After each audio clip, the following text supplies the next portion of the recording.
Hey, SBG solution-based gang, like, share, subscribe. Say no to rim, brothers, mothers, fear and sell no good suckers. Hype him up, hype him up. Shouts out, showroom, Bracy in the wildest. Wake up morning, show salute, big dog, shout out to the Lord. PH, Diva, salute, Brownsville, SBG solution-based.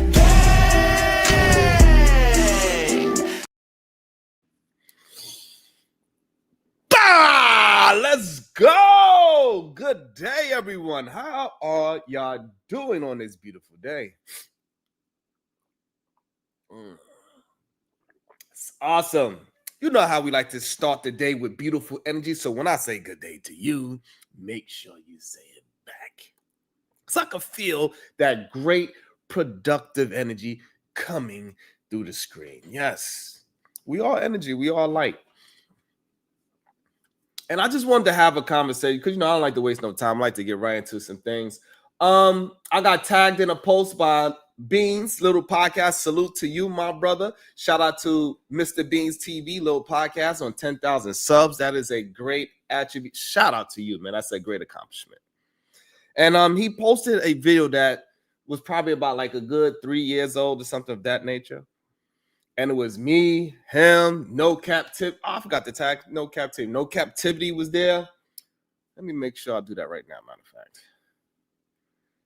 Let me do that right now. It was really awesome.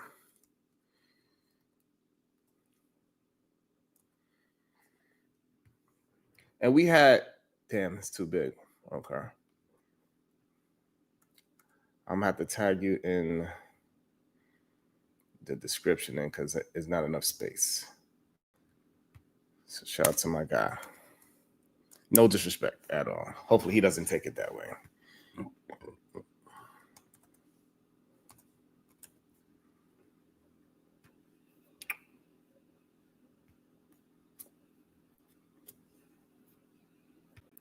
All right.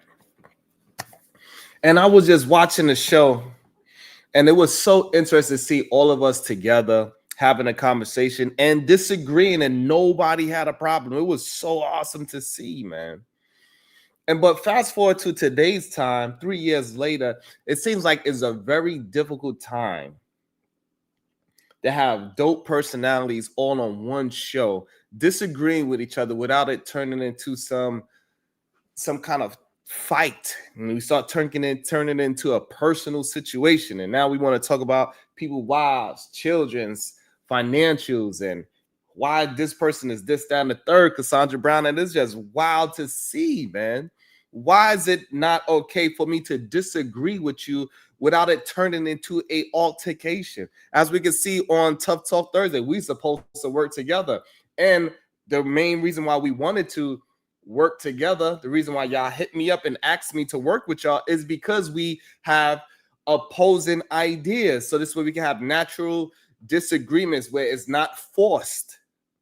But when we have those natural disagreements, people tend to get and feel like they are attacked. It's weird to see.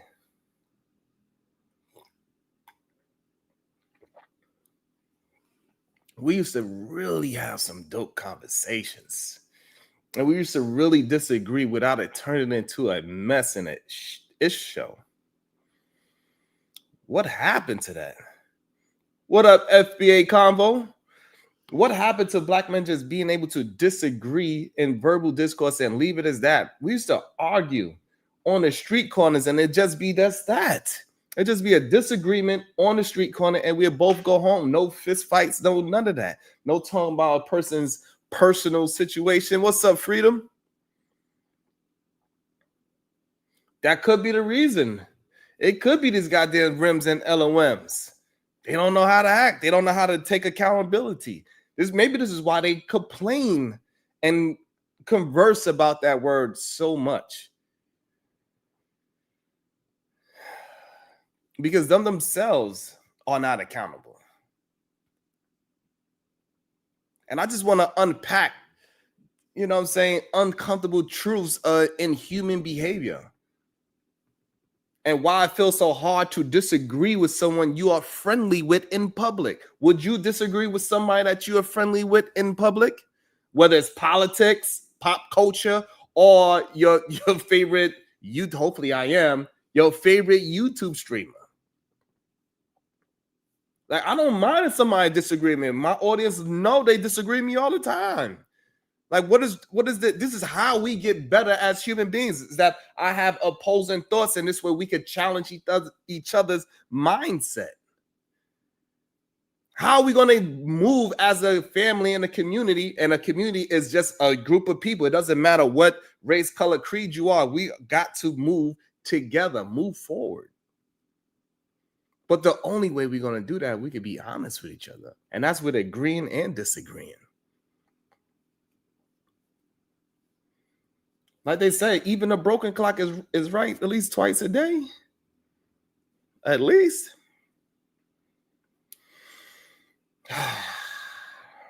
It's weird.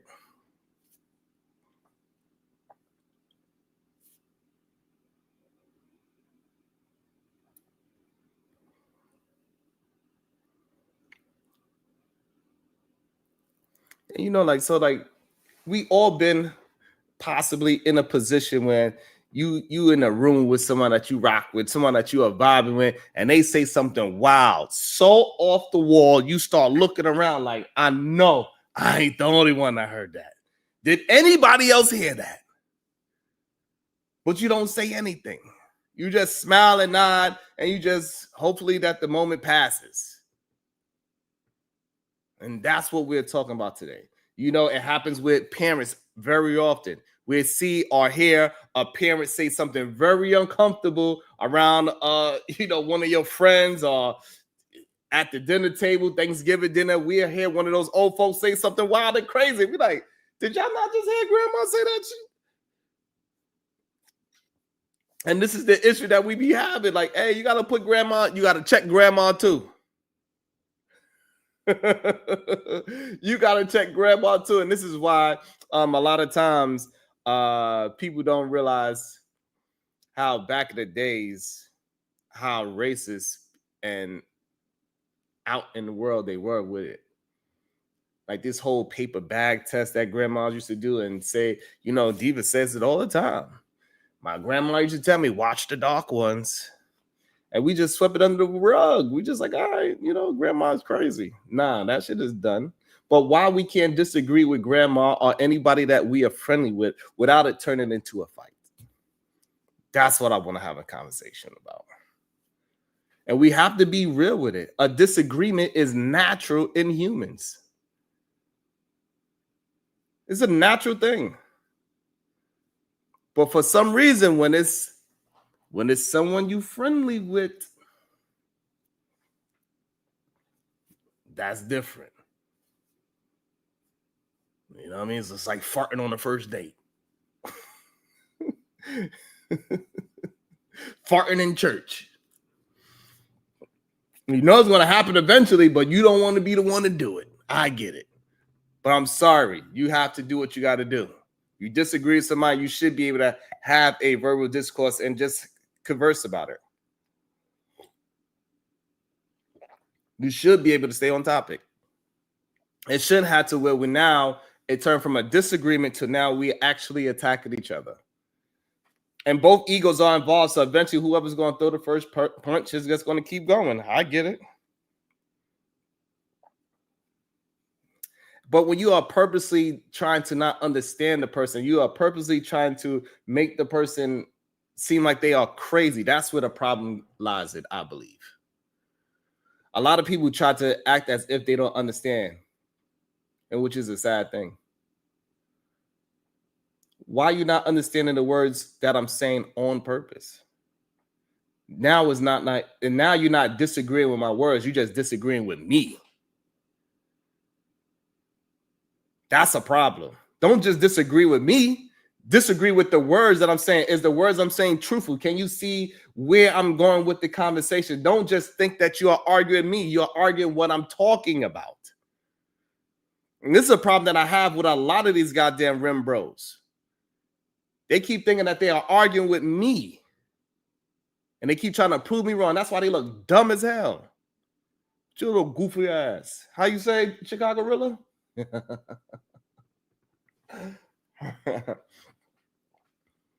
And if we was just to like move forward and understand that we are arguing the talking point, we are arguing the topic, things will move a lot smoother. It'd be a beautiful thing. We have some of the dopest people here.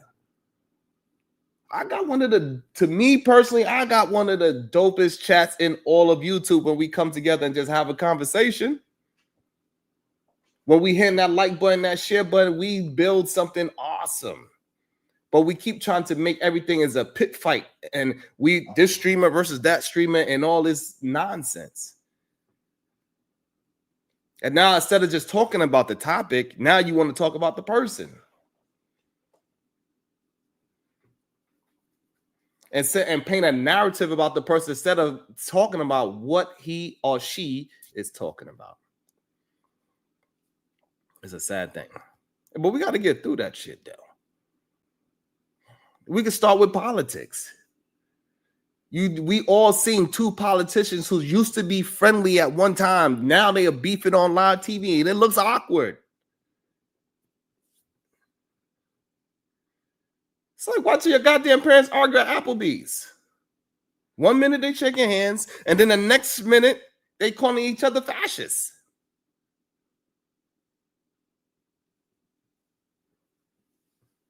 Weren't y'all just chilling last week? This is why the audience get confused a lot of the time. Wasn't y'all just cool last week? And this is the shit that they say. You know?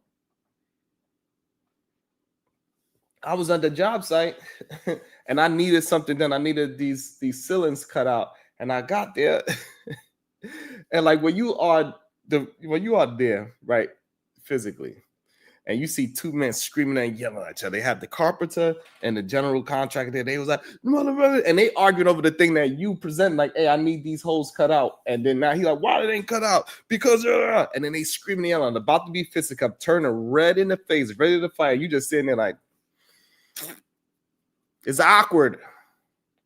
You feel what I'm saying, Cody? It gets real awkward out here.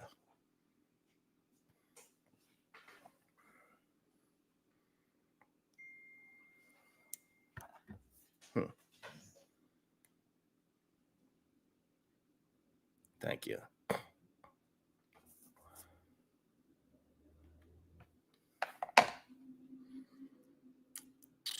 We see it all the time. We see Lizzie Graham and Donald Trump, right?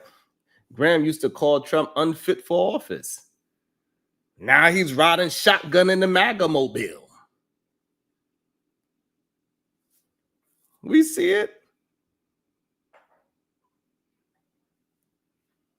And we understand that some people, they are afraid to have a disagreement in public because they might lose access. They might lose clout.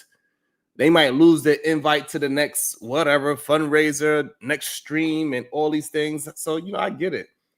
What's up, Samar? And that's the main reason why a lot of people are afraid to disagree in public. Because they're going to lose clout. They're going to lose friendships. They're going to lose viewership. They're going to lose financial help just because you disagree. All of a sudden, a disagreement means that you disagree with me as a whole person. No, that's not true. I just don't disagree with what you are saying today, what you are talking about right now. The topic is what I disagree with, not you personally.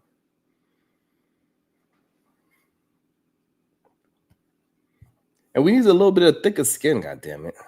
It's the same thing with TV broadcasters, YouTubers, streamers, all of we see people clashing on time just because they disagree in public. We see it's happening in recent times with Abba and Preach and Abba and this other guy, another black YouTuber. I don't know his name, Steven or something like that. What's his name, people?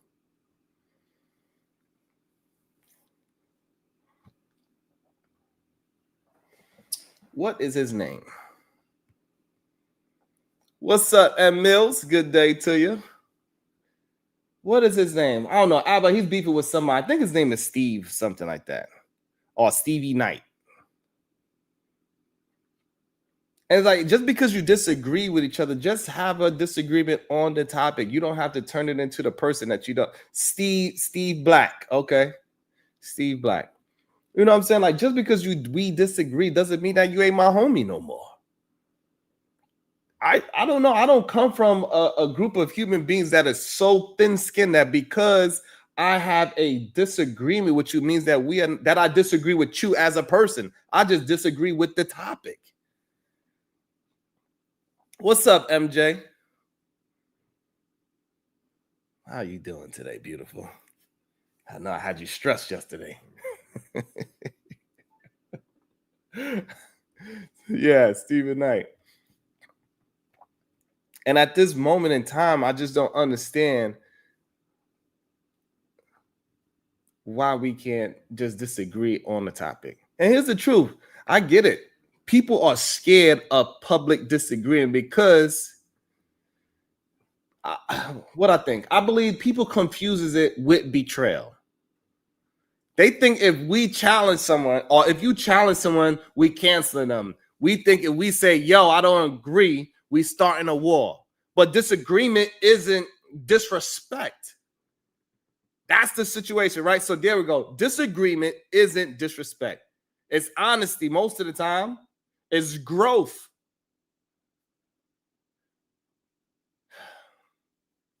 And it's also saying, I love you enough to tell you you're wrong.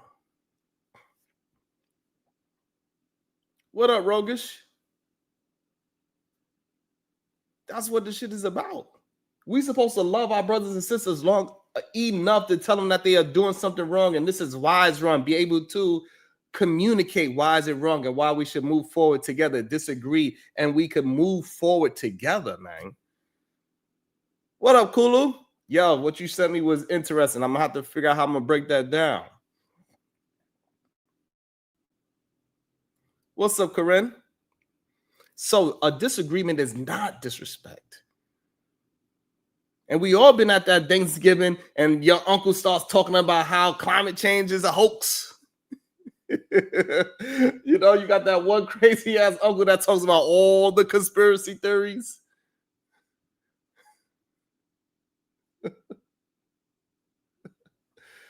And you don't want to say nothing to your uncle or your auntie or your grandma, whoever it is, because the fear of ruining the vibe, the fear of being that person. But sometimes you gotta be that person. And it seems like I'm always gotta be that damn person. I don't mean to be honest with you. Because I'm just not somebody that can deal with complicity. Because in my opinion, complicity is how nonsense become normal. And we are seeing in today's time, nonsense is very normal.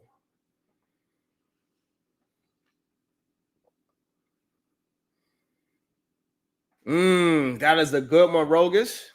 That is very truthful. Communication is that people don't listen to what you say. They listen to what they want to hear.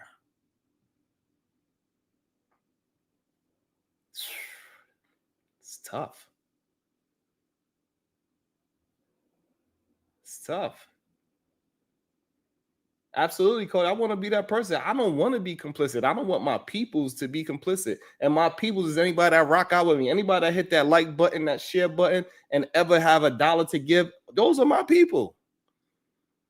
And that's why I love that my chat stays open and everybody can have disagreements in the chat. They check me all the time. I be wrong all the time. I was wrong about Cardi B the other day. It's okay. Robin M says, Sharon, you bugging. She a goddamn, okay, my bad, Robin. I didn't know. Brought the receipts.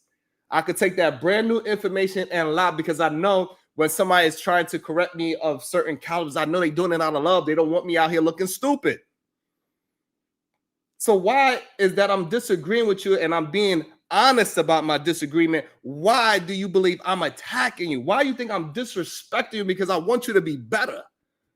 That shit is mind-boggling to me.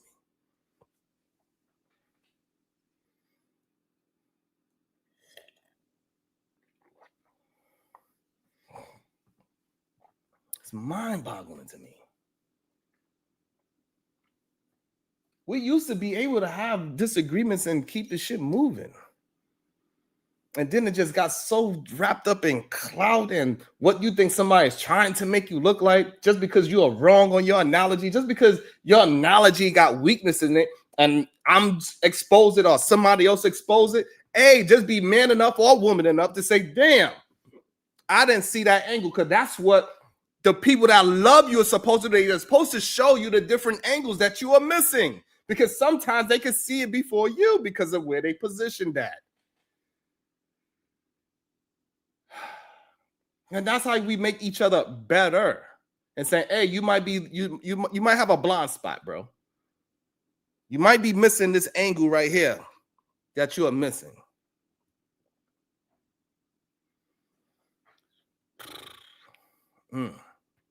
Insane. So yeah, uncomfortable to disagree with friends in public, but comfort ain't the global truth.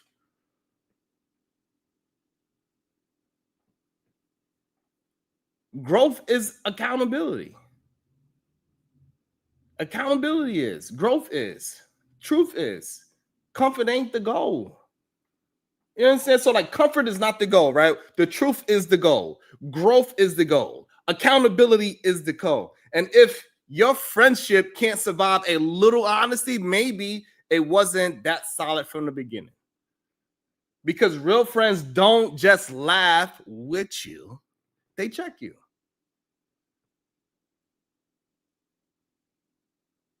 And if we all did a little bit more, maybe the world wouldn't feel so fake. This is why it's so fake out here now.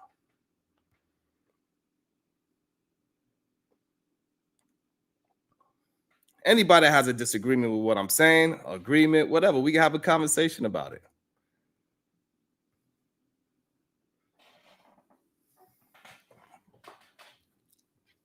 You know what I'm saying? We can have a conversation about it. I ain't afraid to have no conversation with nobody.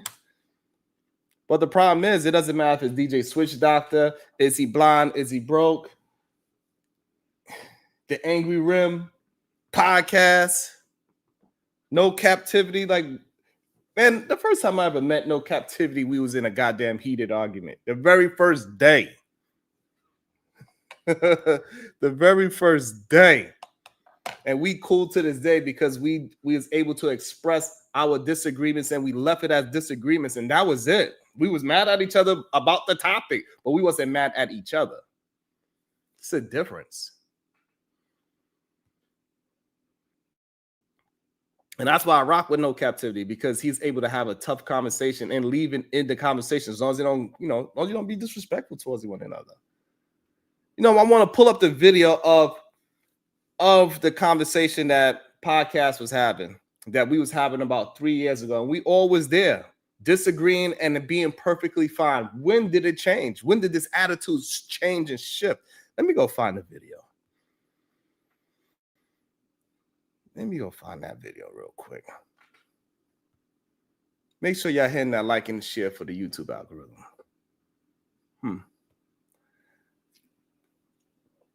Let me do this.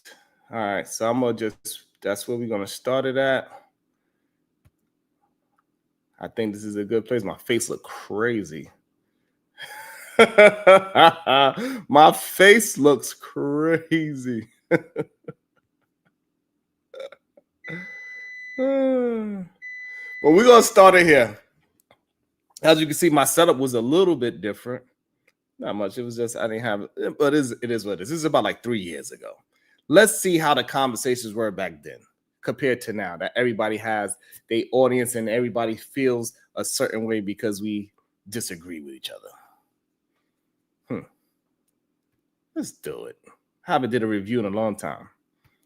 I got a lot of Cash Apps and PayPals. I can't thank everybody by name and individually. I thank y'all, them little twos and fews. They really help. It's the MAGA mentality. I definitely need to get my nails done. I love you, right, man. You're the next god. I can only imagine what them feet looking like. I never get them done, bro. Everybody like, bro, you gotta do it. You gotta do it. All right, hopefully we'll get back into a conversation. I'm not comfortable with nobody touching on my feet. But I just want to say thank y'all real quick. Oh, Lord. Yeah, I see you, Aaron. Yo, I didn't see this goddamn clip in so long. That's hilarious. Damn. Podcast is a Damn. nut. Damn. Aaron was loving that. More and more you every time you play it. God Oh, damn. yeah. I had a whole So, different setup. I'm I had a just saying, different though, microphone. All that. I definitely would appreciate it if there was at least one or two women on the panel right now. But I do got a video. I know Freezy was saying that we need to get back to business as usual, which I'm all for that. I do got a video, and I know let's see. you're gonna dig this. Let's see what video. Gonna fuck with me after this, but what's new? The reason why women aren't rushing to the altar anymore is not because city girls are up by 10 or people just want to be outside. It's because of how embarrassing y'all make marriage look. There's more married men in my DMs than single men. What was the point? Damn. What was the point? Damn. For better or for worse means you get sick, baby, I got you. You lose your leg, honey, I got you. Okay. You lost your job, well, baby, you provided for this family for so long. Sit back, take a break, baby. I got it. Okay. Not you making a conscious decision to go fuck Felicia down the street. I didn't sign up for that. Now, before y'all attack me about what the hell I know about for better or for worse, I filed for divorce a couple years ago, and my life would have never looked the way that it looked now had I kept that ring. Marriage means nothing if you're disrespected and neglected. Marriage means nothing if you're hated, berated, or degraded. It just doesn't. I'll be the first to say that it is a piece of paper if the person you're committed to is not committed to you. So if you feel like these modern women need to go back to being wives, we will once you start respecting yours. But until then, we're going to be outside. I ain't gonna front. She has some bars in there. She probably rap or something like that. I think that is the lady that had the whole situation with a panel group, right? They was going on tours and all that. But she had some bars there. She absolutely had some bars in there, even though it sounded like she was rapping and she's speaking fast, and but at the end of the day, you can't disagree with that. But let's see what happens on the panel. Let's see. I didn't hear nothing she said. I mean, it rhymed pretty well. I think the rap It was was pretty very good. difficult to listen to. I'll be honest. You guys know didn't hear that you know that's all bullshit. I mean, First thing I noticed, right, is that the first thing Abraham said, even though she said a lot of truthful things in there, he said he didn't hear a word she said. I wonder why. What you mean you didn't hear a word she said? She said it loud and clear, and plus you could read the words on the goddamn. Come on, what's up, April? And that's just disrespectful. Let's just have a conversation about the topic. That boy crazy. There's something wrong with him. I don't know. He can't get right. I've been in a 10-year marriage. I ain't never heard a woman speak like Also, that. that's what happened to you. Crazy. Now it makes sense. Crazy. Yo, I don't know about you. Look, I don't need to put on some fancy. Whoever's talking about my shirt. My man. You do a lot of talking. I need you to relax. Please calm down, bro. I get it.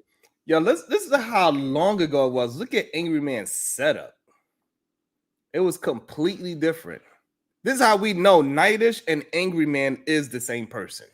You see all the goddamn swords and everything that's in his background?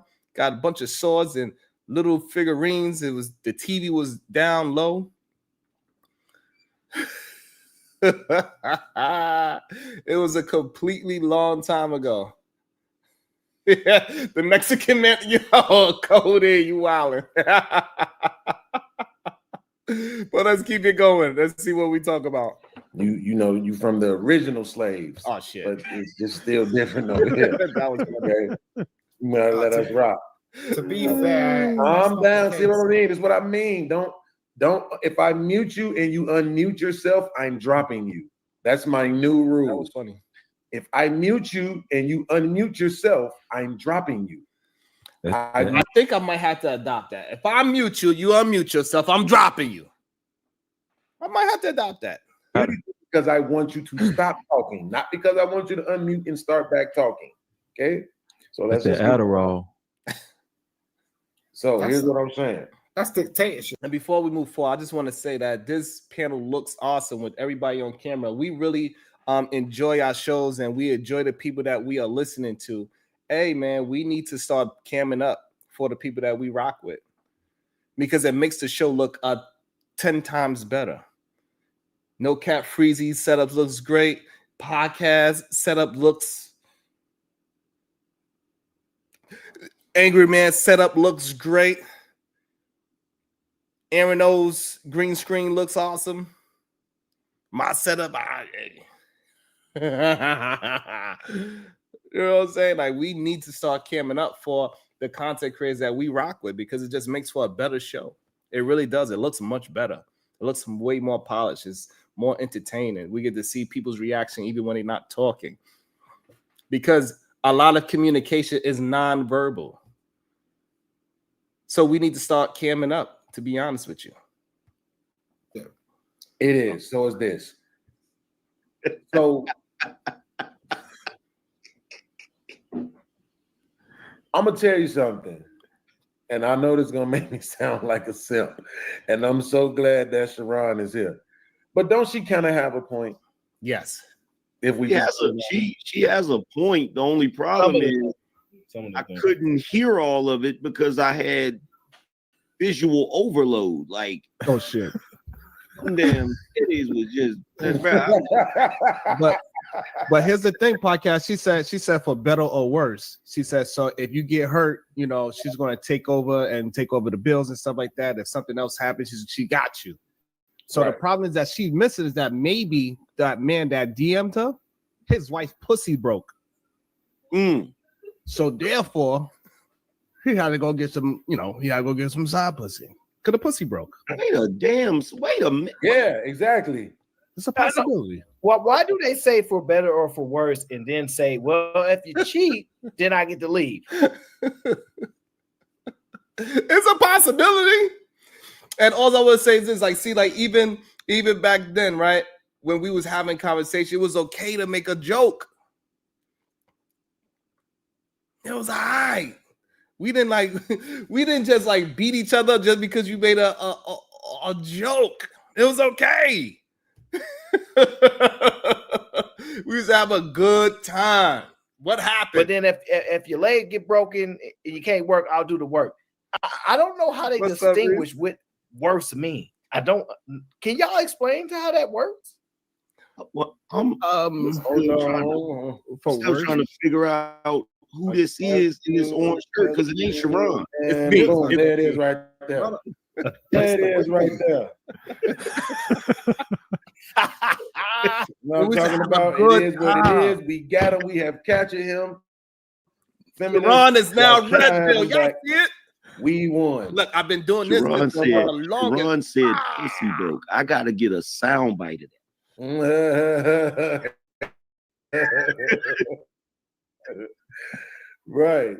But no, listen, as somebody that been in a situation, you know what I'm saying? And I was like, look, I appreciate ours. I do. I thought that I could get by off of that. But at some point, you just missed the, you know what I'm saying? You missed that interaction, bro, and it just be like, all right, I'm sorry, I can't do it. But at least I was honest and told her, like, you know, I am going to fuck somebody else. But in this case, I will say this. I'm not one of those people that argues against polygamy. I'm not. I'm not one of those people that argues against the men are biologically wired to, you know, have multiple women and all of that, and we could populate the planet in 2 weeks. I get it. Cool. I don't argue. Right. That's another stupid red pill argument, saying that men are supposed to just be out here popping anything off. As long as he looks at a girl, he can't even pay attention to what she's saying. According to the angry man, he couldn't pay attention to what she's saying because her body was voluptuous. This is a problem that a lot of men have. That you got to look past the sexual attraction to see what the fucking person is and what she's talking about. This is how you have long relationships, fruitful relationships. Because you have to look past the sexual attraction. Once you know you're sexually attracted to her, you can don't have to focus on that at all times. When she's talking, let her talk. So what her titties is out? You're supposed to be a grown person. Act like it. Argue against that shit. But I do say, if you say out of your mouth, it's me and you, stand on your fucking word. Bar. If it's gonna be you, her, What happened to your neck, wait, Aaron? I don't think men are saying that these days. I'm gonna keep it a beam because look, they not planning for children. They not saying, hey, we should plan our child. They not having those conversations. I don't believe men are like, yeah, it's just me and you. I just think that it's an assumed position. Like women are assuming that it's just me and you. Women are assuming that you're not gonna mess with nobody else. It's not no concrete conversations. These women don't really have real conversations. I know y'all don't want me to say it, but I'm gonna say it. They ain't having real conversations. Now, I'm not saying some small group of women conduct themselves a certain way, but no, they're not having those conversations. So what do y'all think? Are women having conversations with their man and saying, hey, I want you to be with me and only me? Or are they just waiting until they find something out?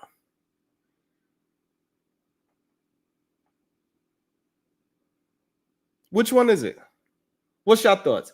Are women having conversations with the man that they are dating and they start to say, hey, we starting to get serious? Is that woman saying, hey, I don't want you to be with nobody else? Or she is just going on with the go on until she hears or sees something that she doesn't like? Which one is it? I believe women, me personally, I believe that women are talking to their man or soon to be man or soon to be committed person that and say, hey, yes, I want to be committed to you. And I don't want you out there fucking other people. Welcome to the show, Roguish Son. Good day, sir. How you doing today?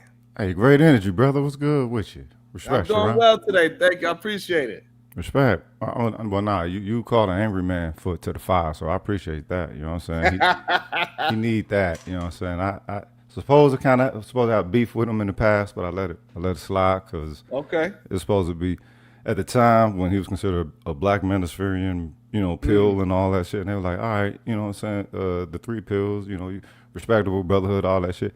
That motherfucker done went whole celebrity gossip hole.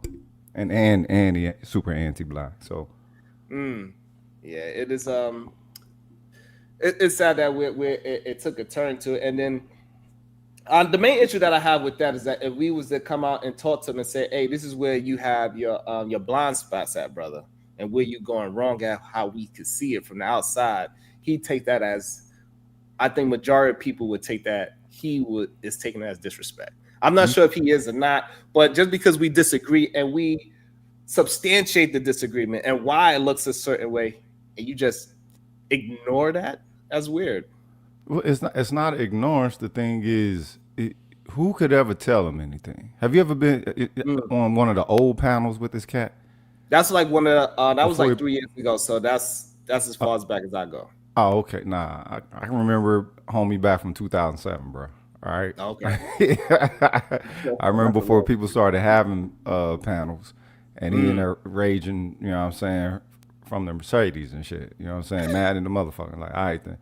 And I think he parlayed that. Hey, you know what I'm saying? This is what it is. A lot of people do that from these days, whatever. But yeah. But then you saw how he was on panels, and it's like, all right, then who the fuck can tell you something? Could nobody tell him nothing? Every time he presented himself, he's some type of authority. On what, nigga? Because of what? Because you mad at bitches 24/7?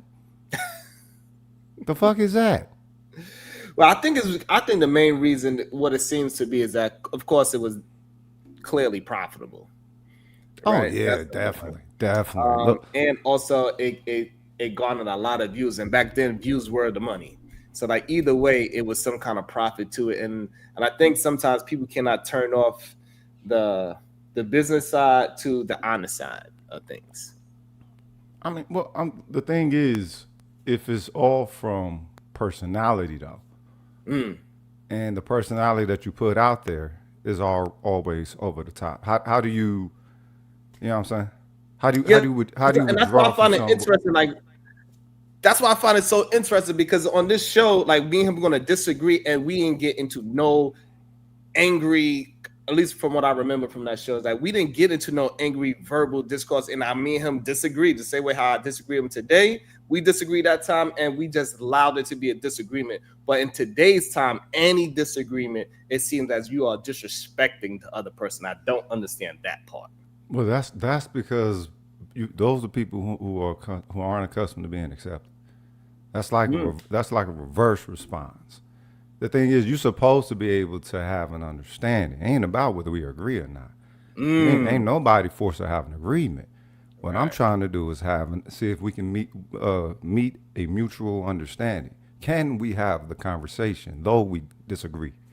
And see if we can keep the the lane open for a potential agreement, potential contract, potential linking, and all that. You know what I mean? But it starts with, can we accept the fact that this is how the other person sees it? That is interesting. And so, I mean, according to these panels, clearly people cannot accept the other person's form of thinking. I mean, which is weird though, because it's like, why are we having a fucking conversation then? Yo, it's like in DC, dog. Like politics ain't real out there. That shit's a theme. When I moved there in 2005, and you know what I'm saying, you don't know nothing. You're up there as a Bama, as they call you, and and you know what I'm saying. The chicks out there, fine motherfucker, but on that political feminist shit, whatever. And it's like, all right, they ask you questions about politics, and you share what you think, and you're like, man, they don't care what the fuck you think. They just out here making that little, they gotta ask that particular question because it's a theme. It's not real. Shit. And I think that's the main problem I be having, is because like when I'm having a conversation, I really want to, challenge the thoughts, challenge my own thoughts, and have a deep dive in conversation. I enjoy having different conversations. I can talk about gravity. I don't give a damn. Like if it's good, it's good. If we can have a back and forth, I enjoy it regardless. That's I think the only way you grow. Tools. But your intention is to grow. If people already believe they done made it, and you ain't at my level, we don't having a conversation for until you make it to my level or something. It's like you can learn something from everybody. Forever a student, cuz, for real.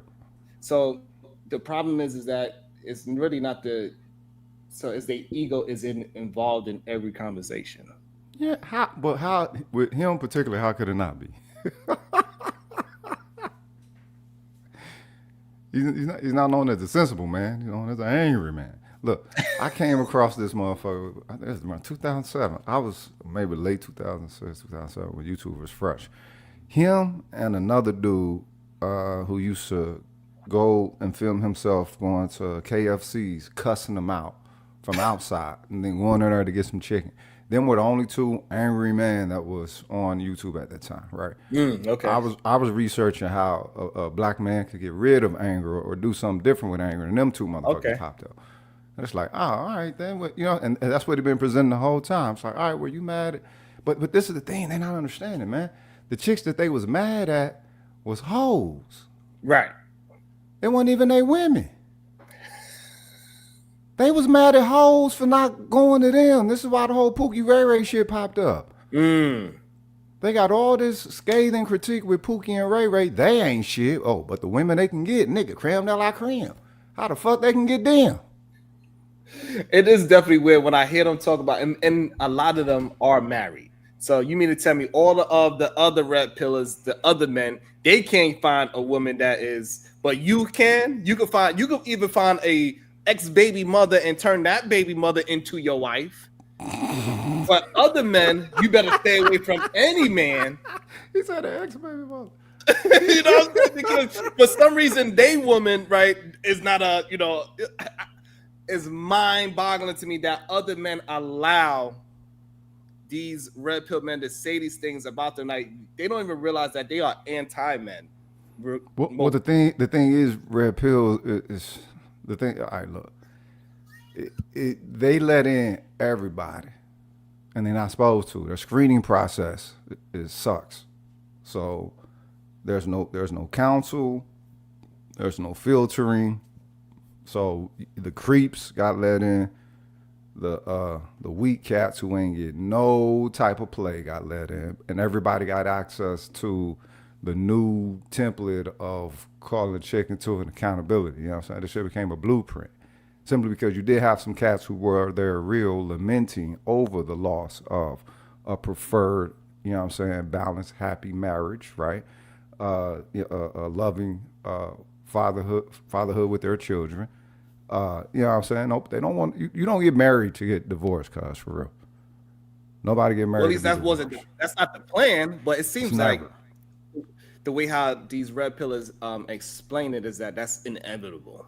Like you get married to get divorced. It's like when it's going to happen. That's how they kind of package it. And this is why I started really doing my streams a lot, because I didn't hear enough men with productive marriage lifestyles talking, and I just didn't understand it. Like they tried to act as if it was only, you know what I'm saying? They only act like it was only the divorce 50% that count. What about the other 50%? We count too. Even if you got divorced, look, it wasn't all bad. What the fuck? Once you get divorced, oh, that bitch was nothing. Like, nigga, you ain't learned nothing with that. You know what I'm saying? One thing, like you was there for 10 years and it was all bad. Like, that's why you can't. You look, any cat. Look, some of these cats sound like they have a problem with women. All right, and it's like these ain't the cats who's supposed to be talking. Right. Some of these cats did sound misogynistic. Absolutely. And it's like, look, cause nobody hate women, bruh. Well, you shouldn't. Just because. No, just get you another woman. If the whole thing is a relationship, get out the relationship of the woman that you with and go get another woman. But what I believe is this, right? So this one bitch is finna make me hate all women. Are you kidding me? It don't make no sense whatsoever. Where's but the logic? For some reason, it do make sense to a lot of these men, because I believe the ego is tied up with that one relationship. So because that one person didn't work, now their ego is scarred, and until they get back at that one person that destroyed their ego, they're gonna hate all women, because that next woman is a representation of how he got his ego scarred. Nah. That's tragic. That's tragic. It is. Damn. I hope that. And you hear it, right? Because a lot of them, you hear them, you let them talk long enough, they will bring it all the way back to when they was in high school. Like, you a grown man. You ain't no little boy no more.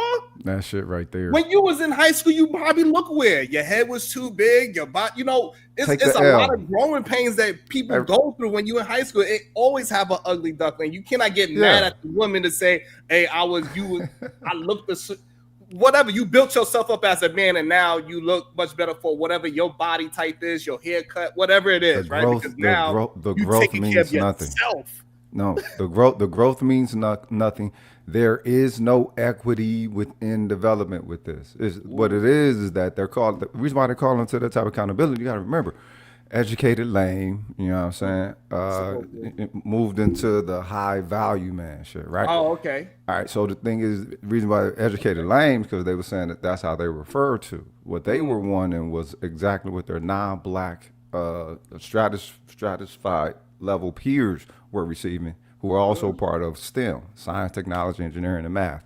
So they're looking at these pilgrims and seeing like they kind of have, they're able to have out of STEM, same thing as Asians and whoever it is, you know what I'm talking about, and they want that, and it's like, all right, and they're calling, I guess, perceived glamorous trophy wives into that type of accountability for them to, you know what I'm saying?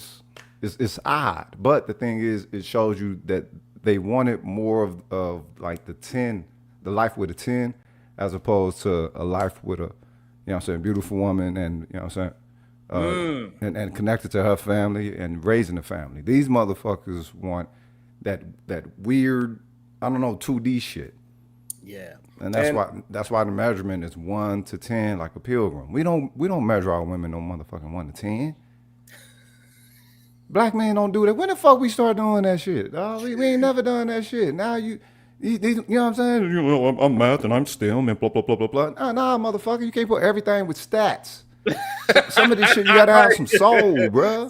Sometimes a woman can make you feel a certain way, and it is okay for you as a man to feel a certain way about your woman. It's okay. For real. Like they ain't never had a pretty 7, you know what I'm saying, sweet bomb and everything. What the fuck?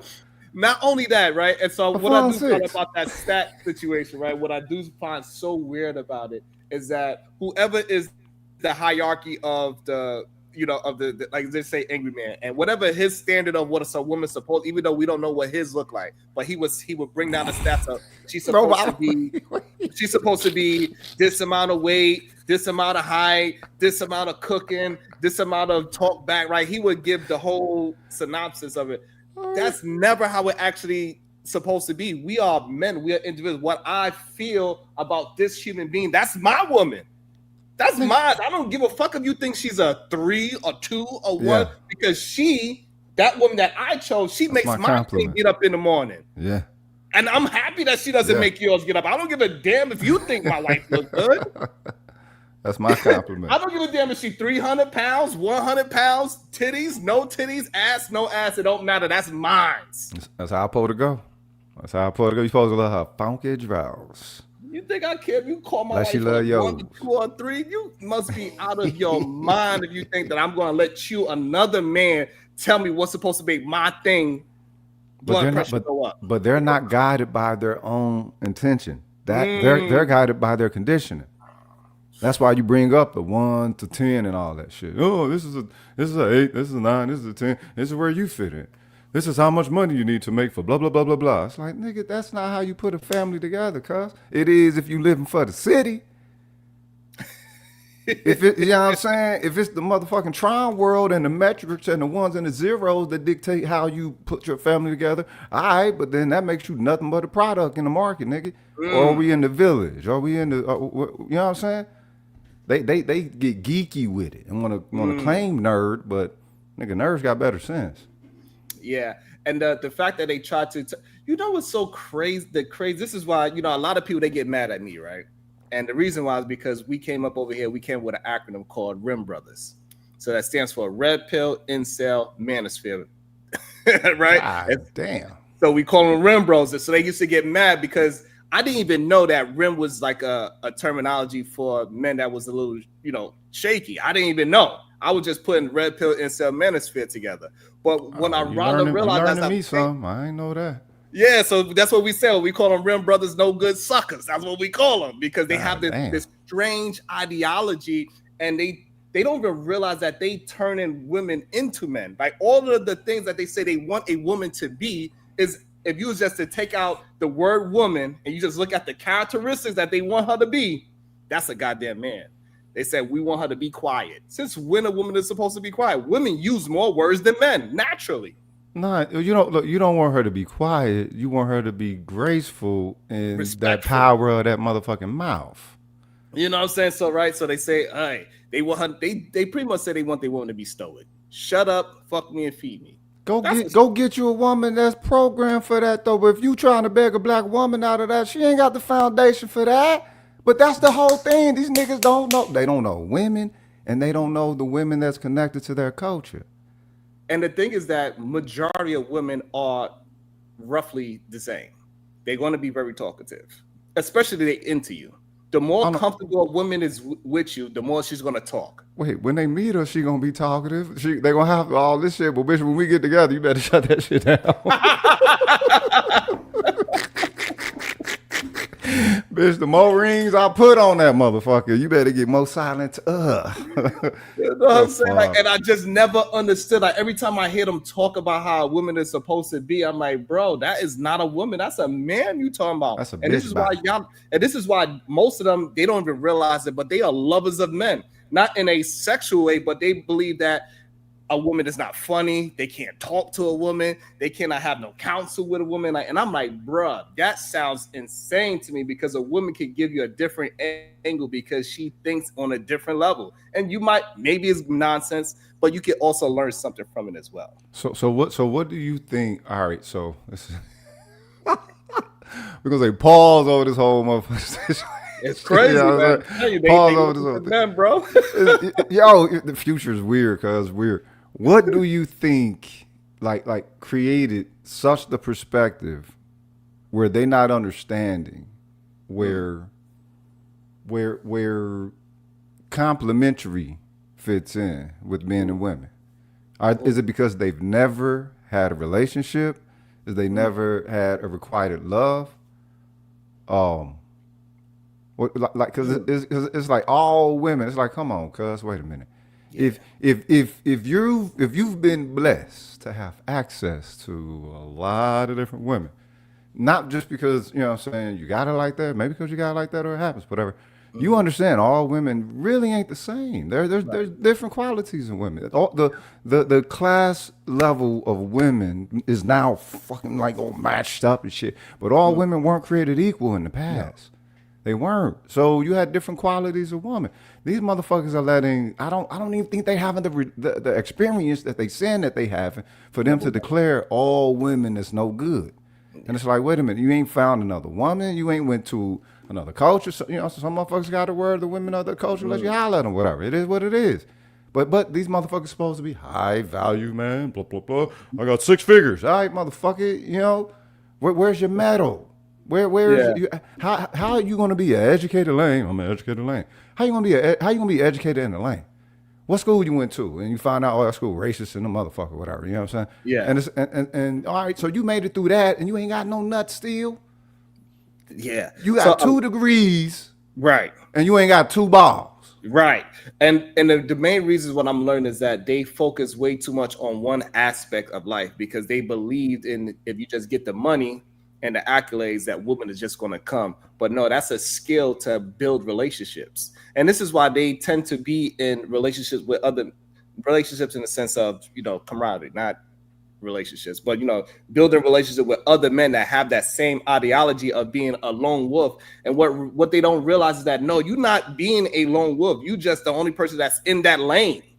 And you isolated yourself to be a lone wolf. But if you was to train yourself to be social as well as financial, and then you will have an understanding of the different type of women. They got the hoe, they got the bitch, they got the stay-at-home wife, they got the hard-working women that just want to grind and come home. They got the women that don't know how to cook, but she'll pay for a maid herself if she making it got all these different plethora of women. You got to respect the women that you got that you attracted to. If I'm with a woman that doesn't know how to cook, we don't have to have a conversation, babe. So therefore, you must gonna get a cook for us because I like home cooked meals. So she's gonna have to make that decision. She's willing to do that, and then we be good. I don't really care. I just don't really like going outside. That's flexible. For my food. That's flexible. I ain't gonna say I'm that flexible. No, my woman got to know how to cook. Like, look, bro. If I look at it like this, like if I fell in love, like I feel like I fell in love with a hoe, I'm gonna have to respect it. That's who I fell in love with. I'm not going to try to change you and try to make you some monogamous woman. Like, I just understand, like, hey, when it's my turn, and you come home every night, that's it. But I fell in love with a hoe, and I got to respect that's how she is. Damn. Well, Sugar Free would love to hear that one. Ooh, yeah, I mean, I don't know Sugar Free, but if that's what I love, then that's just what it is. Yeah. Yeah. God damn, that's transparent and honest. All right, then. I'm from the old school. I can't love a hoe. I can't love a hoe. To me, I can't love a hoe. Hoes are for other purposes. Right? So you should be able to say, hey, I'm more on this side of the fence with what my woman needs to be like, right? Be able to describe her and say, this is my attributes that I enjoy and love and why I enjoy those things. And then other men that's like, oh, I never even thought of whatever those attributes are. And then they can see if that fits for them, but it ain't gonna fit for everybody. Well, you know what? You would what they would call blue pill. You would be a blue pillar. No, but the crazy thing is, me personally in my real life. When people ask me I'm more of a very traditional. I make sure I work hard enough so my wife can stay at home or home cooked meals. We don't even buy bread. My wife makes bread every goddamn day. At least 4 loaves, like 3 to 4 loaves a day. Respect. The milk, she makes the milk. I don't drink cow milk, so she makes the almond milk for me. You know what I'm saying? Like, so I'm very traditional, but I got to work hard to keep that traditionalism going. Yeah. So, but I understand that a lot of men preach for it, but they're not willing to put in the work to have your wife stay home, homeschool the kids, and she has it's a tremendous amount of work that you have to do. It's a different type of quality. Afford that kind of lifestyle. It's not easy. It's not for the faint of heart. But the thing is, you're presenting from a different type of perspective of principle. You already respect the woman who's linking with you. These cats get in relationships and they don't respect women. And then they want the relationship to go elsewhere. And it's like, all right, then, if you're not in it, she ain't going to be in it. Right. Because what it seems like, they want the woman to respect the patriarchy, but not actually them as a man. What the fuck patriarchy does black men participate within? Patriarchy means power. What type of power directing are we doing within the United States of the murder clans? Right. So I think they think about it mentally. So they believe that because they're men, that they have the ideology of patriarchy, and women should follow the patriarchy, but they don't understand that with that, you as a man got to show that power of the patriarchy, and that comes with a cost. You got to do certain things as a man to afford this so-called patriarchy ideology. It comes with a cost. It ain't free just because you're a man. I ain't fucking with the patriarchy. Right, patriarchy set bitches off. I ain't fucking with the patriarchy. The thing is, for them to try to say that they can participate in that patriarchy or believe themselves able to do so, it's still hyper individualized. It's not, you know what I'm saying? That patriarchy is a culture. It's not really a patriarchy. It's more mafioso. It's called a patriarchy. That's what, you know what I'm saying, being nice about it, but nah, this shit is mafioso. So we ain't participating in mafioso like that. So you know what's interesting? Like I don't think a lot of people really like they have conversations with multiple of different class of human beings. Like some a group of people, women and men that deal with the patriarchy is like NFL, NBA, MLB sports players. Like they wives literally got to go to Bible study, and most people don't even know. Oh, so they all Christians. So all of them is Christians. Then they kind of force. They do their best to force them into that lifestyle. They make them go to. They got to dress a certain way at the games. They get their own security guard when they go to the game. You got to go to Bible studies on this day. You get to go to these games, but you can't go to these games. You can't talk a certain way. You can't be like they have the NFL is a Christian organization. All of those MLB, NBA, and NFL, they all do that. The women have to follow a list, a guideline. Okay. And so this goes with what you're saying with the power structure, though. So they have a power structure behind it. We're going to give you security. We're going to get you the Bibles. We're going to get you this. We're going to put you like it's all structured. So that's with a power thing that comes along with what you're saying. And this is why I'm saying that it comes with a cost that most of these men do not understand. If you want to live this ideology, you want to have that build up some kind of power, some kind of community that's represent that, because the women also, they brainwash whoever the top dog woman is, and she also is tricking that down to the other new incoming wives as well. Sharon, so it's a power structure. You are also forgetting the factor of the community. Ooh. They don't say community. They say community. There is no community. They put down community. And it's like, all right, well, wait a minute. You have a people present. A people must be something coagulated amongst themselves. They must be. You don't want to refer to it as community because people like to base it off of, you know, how Pleasantville is. And it's like, well, nah, you know, so we have different social factors within our social environment. We shouldn't utilize, you know what I'm saying, Mayberry to to measure us, but that's the measurement. This is why, you know, when they talk about young black boys and their reading level, it's never to the effect of, well, you know what, the United States put out this 3rd grade literacy test, which they utilize to see if they're going to build more prison beds or not, right? No, it's like, you know what, we look bad in the marks. We don't look bad in the marks compared to this and compared to China, compared to Algeria and all the fuck everybody else.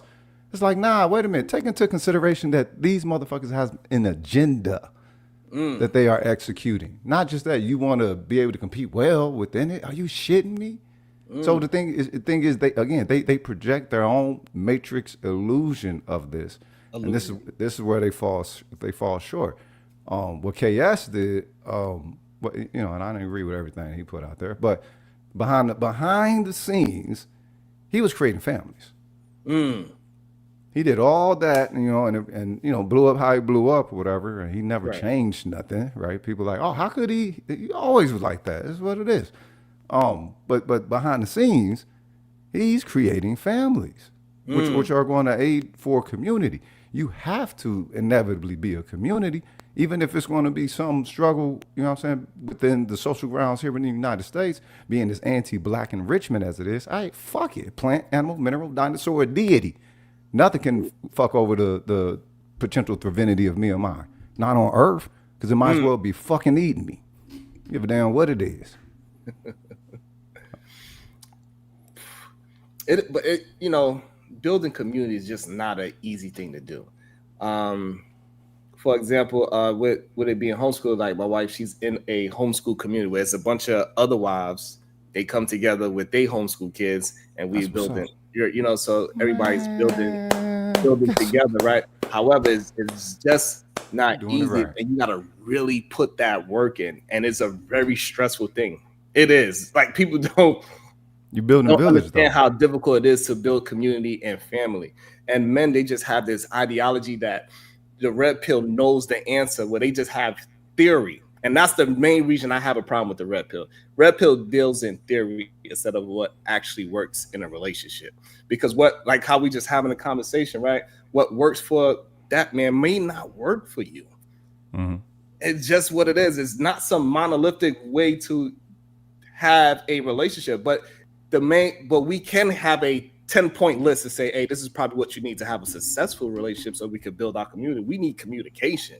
We need honesty. We need integrity. We need what you do behind the scenes be the same as you was outside. The intention has to be community, though. If that's not the intention, you have there's no reason for the relationship. They think they're not talking relationship. What they talking is more modern courting, which just, devolves into trick hoe dynamics. Right. That's all they are really preaching. They're not preaching actually community at all. No. Because we still, even though mine's and your relationship could be completely different, but most likely we, out of the 10 things on that list, we probably got 8 out of the 10. Mm-hmm. I mean, the thing is that their intention isn't marriage. Yeah. The intention must be marriage, and not just for the sake of, well, this is how my marriage is going to be. Nah, no. You're married to her family, to any cat who ain't never been married. Understand this. You're not just marrying your woman. You're marrying her family. It's not just y'all two. You don't think you marry your woman's family? Absolutely not. Any woman that I ever been with, I told them, like, hey, listen, when we get married, it's me and you. I don't give a damn about your daddy, your mama, and I don't want you to care about mine. I don't care if my mama don't like you. How do you cut off her family's care for her? I'm not going to cut it off. What I'm telling her, I don't care if he likes me or not. Your daddy don't like me. Don't make me change who I am as a man to you.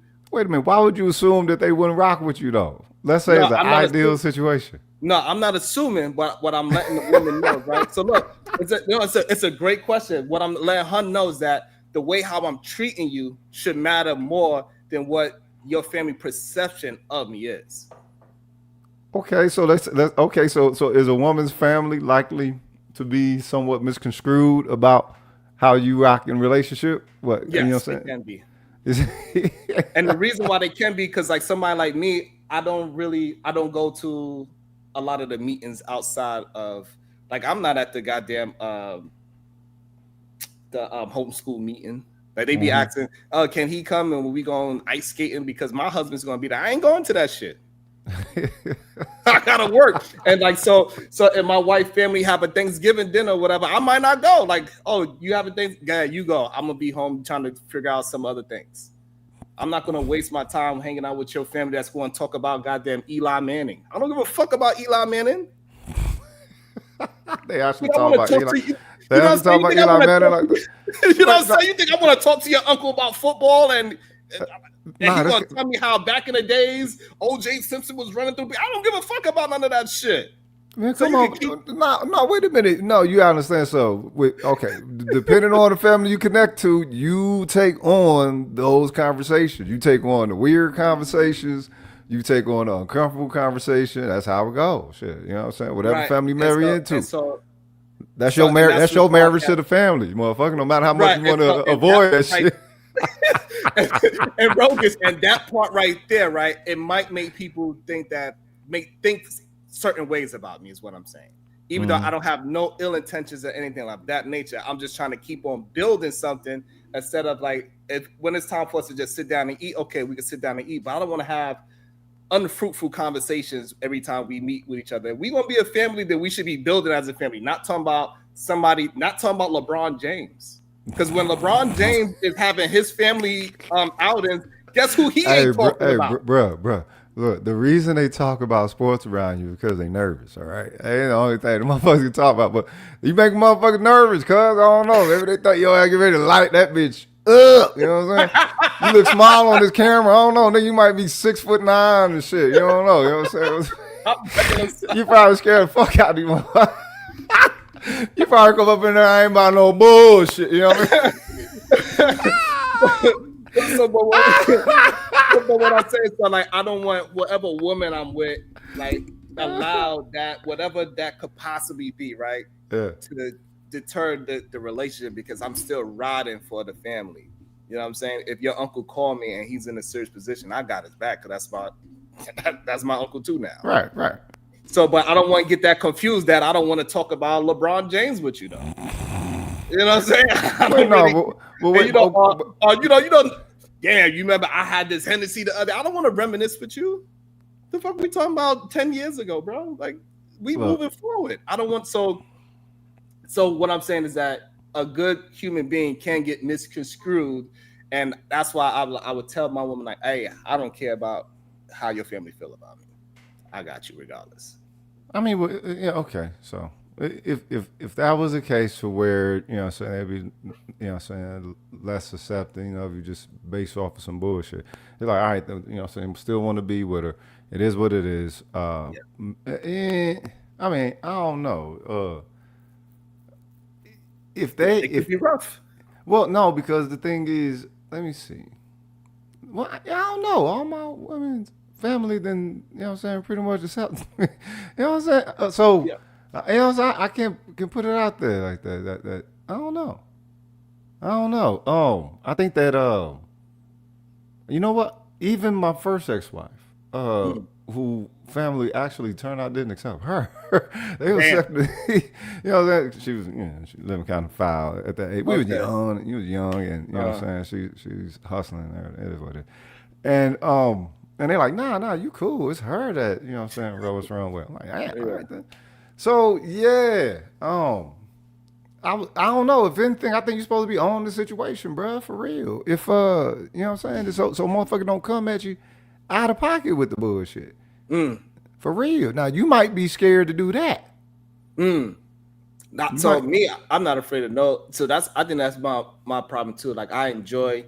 I don't mind confrontation. I enjoy strong conversations that we got to have a deep dive and really get to understand the other person. I love those conversations. I really don't like surface level conversations. Right, that's why but if they continue bringing up sports to you, right, and that show, you know what I'm saying, a media, you know, media if not just surface shit, it's like, nah, take it deep with them and get them motherfuckers uncomfortable. Right. So even when I try to entertain that, because even when we do that and we have a that we say, is LeBron better than Mike or whatever, I could destroy them in that conversation as well. They're like, oh man, you crazy. And it's just, and I'll be like, man, you just talking. And I don't like people that just attempted to tell, like, we cool. We could just converse. We don't have to force a conversation. We watching the game, let's talk about how the game is progressing, right? If we watching a football game, let's talk about, hey man, I think they should be blitzing on third down because this. Keep it like chess. Yeah. Let's keep moving the conversation forward. Keep it like chess. I can dig it. I get bored quick. And I don't drink neither, right? So that's another thing. I don't drink. Oh, you don't drink? No, I don't drink. So after a while, you know, you start to hear people's words start to slur. I used to be a heavy drinker, and that's why I don't drink anymore. I haven't drank in 9 years. Oh, okay. All right, then. Salute. You know what I'm saying? Or take it back. You know what I mean? But the crazy thing is, I enjoy being around all of the nonsense because I enjoy nonsense. I love being loud. I'm naturally a loud confrontation. I don't need alcohol. I enjoy nonsense. I don't need alcohol to be loud and wild at the bar. I'll still go to the bar and be talking loud. All right, you just cuffing like that. All right, you know what I'm saying? People think that I'm drinking. Oh shit! All right, you turn up off nothing, whatever. Yeah, I'm just. Right. So you killed a couple motherfuckers in the world. You know what I'm saying? Is that what it is? Motherfuckers that can do that. You know what I'm saying? Motherfuckers that can find joy anywhere. They either outright motherfucking killer or retarded. Nigga, what's up? Hey, yo, Ignite TV say, average bro, you ever dated a white girl? Not dated. I don't know. I tried to in college. You know what I mean? I tried to.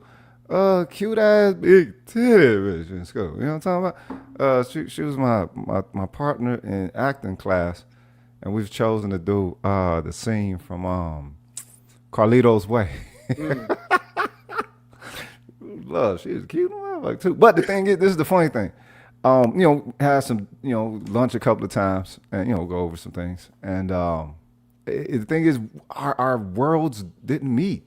Like it was hard to explain somewhat of a black reality to her. And the crazy part is, she had a half black brother who her mom had, you know what I'm saying, with a black dude after leaving her father. So, you know, so she 100% white, her brother, you know what I'm saying, mixed and everything. And I'm hearing the conversation that they have. She ain't understanding where that motherfucker coming from. Because he like, all right then, well, you know what I'm saying, based off of this element of blackness that I have with me being here with this, I see this. I'm not making it up, whatever, but she just couldn't understand him. I'm like, shit, she can't understand him. Ain't no way she can understand me. But I did want to suck them big ass titties though. They get a chance to. Sorry. I have future titties in the future. Yeah. I don't think me personally, I don't think I would be able, because my wife is Russian, right? So this is why they asked you that. Okay. So this is why they asked you, because they want to see if we can have a disagree with that, and you say something disrespectful, like, and they don't understand that. For me, it doesn't bother me if you say something bad about a truthful thing about a white person, right? Who knows about a Russian chick though? What the fuck? What motherfucker in the United States can say anything about Russian chicks? You know what I'm saying? But me personally, for that, what you just said is probably why I would never be able to date American white women, because they tend to act like they don't understand what's going on. Yeah, and that's the problem I have. Like. And it goes to what you were saying earlier, like just have an understanding. You don't even have to agree, but let's just have an understanding where I'm at mentally. Put your feet in my shoes, and then we can move forward. I don't even care if you agree or not. Just have my understanding, and I can have an understanding of you, and then we can move forward. Because now I know it's no ill intention with what you're saying, and that is an issue that I have with a lot of human beings. I got to tell you though, Sharon, you being insensitive though to a family. If they Russian, what the fuck else they know about niggas? Nigga, get the fuck out of here, cuz. You better give them motherfuckers a mulligan. Give them a mulligan, comrade. What the fuck is wrong with you? You don't have heart? You don't have, what the fuck, bro? Come on. What else they know about black people? Of course they gonna talk about some fucking sports. So, but the funny thing is that, so like her mom was cool before she got dementia, right? But her mom, she didn't know a lot of things about the culture, right? So I'm the first black person that she's encountered with, gave a hug, because they from Siberia. So it ain't no black folks, right? Because the black people that's in Russia, they probably in Moscow. Okay. Right. So she have no interaction with a black person. And when she came over here, so she have no idea what culture, you know, what it is. So she can you're a good first impression. You're a good first impression. He's like, what is this? It's like, why you know what I'm saying? Like, if that was an American white woman, I would feel a certain way. We might have to fight. Right. But I know she don't have she just curious about anything. Right. How we talk, how we eat. She never had this is when I was still eating meat. She never had oxtails before. She was like, what the fuck is this? This is the greatest thing I ever had. You know what I'm saying? Like, everything was a cultural shock for her. When we dance, the way how we talk loud, like she was just surprised about every goddamn thing, but she enjoyed it, right? But she didn't come into it she didn't have no expectation. She just didn't know, and she just and like that kind of person I could deal with. You just being and you experiencing. Okay, fine, we could do that. Look, the thing is there is an unknowingness that folks can have of us. It's not always. It's not always an anti-black thing, you know what I'm saying? We're not everywhere in the world, but we are on everybody's TV screens. I mean, shit, let's keep it 100.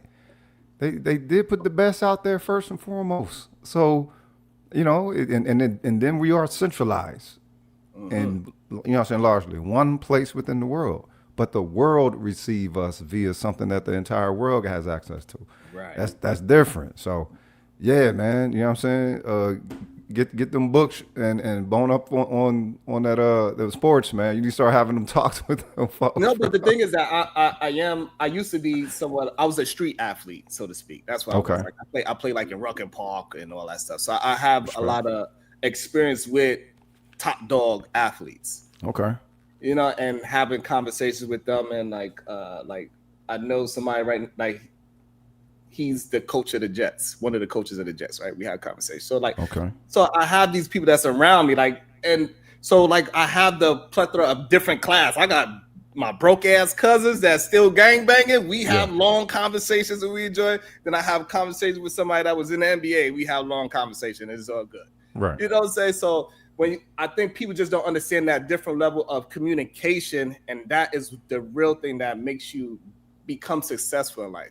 It ain't about your race or your money. It's about how you communicate with other human beings is your goddamn value. It ain't the goddamn dollar. I mean, but you're able to communicate and you could bring in knowledge. Like knowledge is way more than I could ask this man for $1. I would never ask him for $1. Knowledge is Give infinite. me that knowledge. Knowledge is infinite. And the fact that you spoke of communication the way that you did, that's a frequency thing. People are actually being like deadened away from being able to tap in to that anymore. They're wherever their conditioning is set, that's where they're putting the value of reality. Right now, like you said, it's not in $1, right?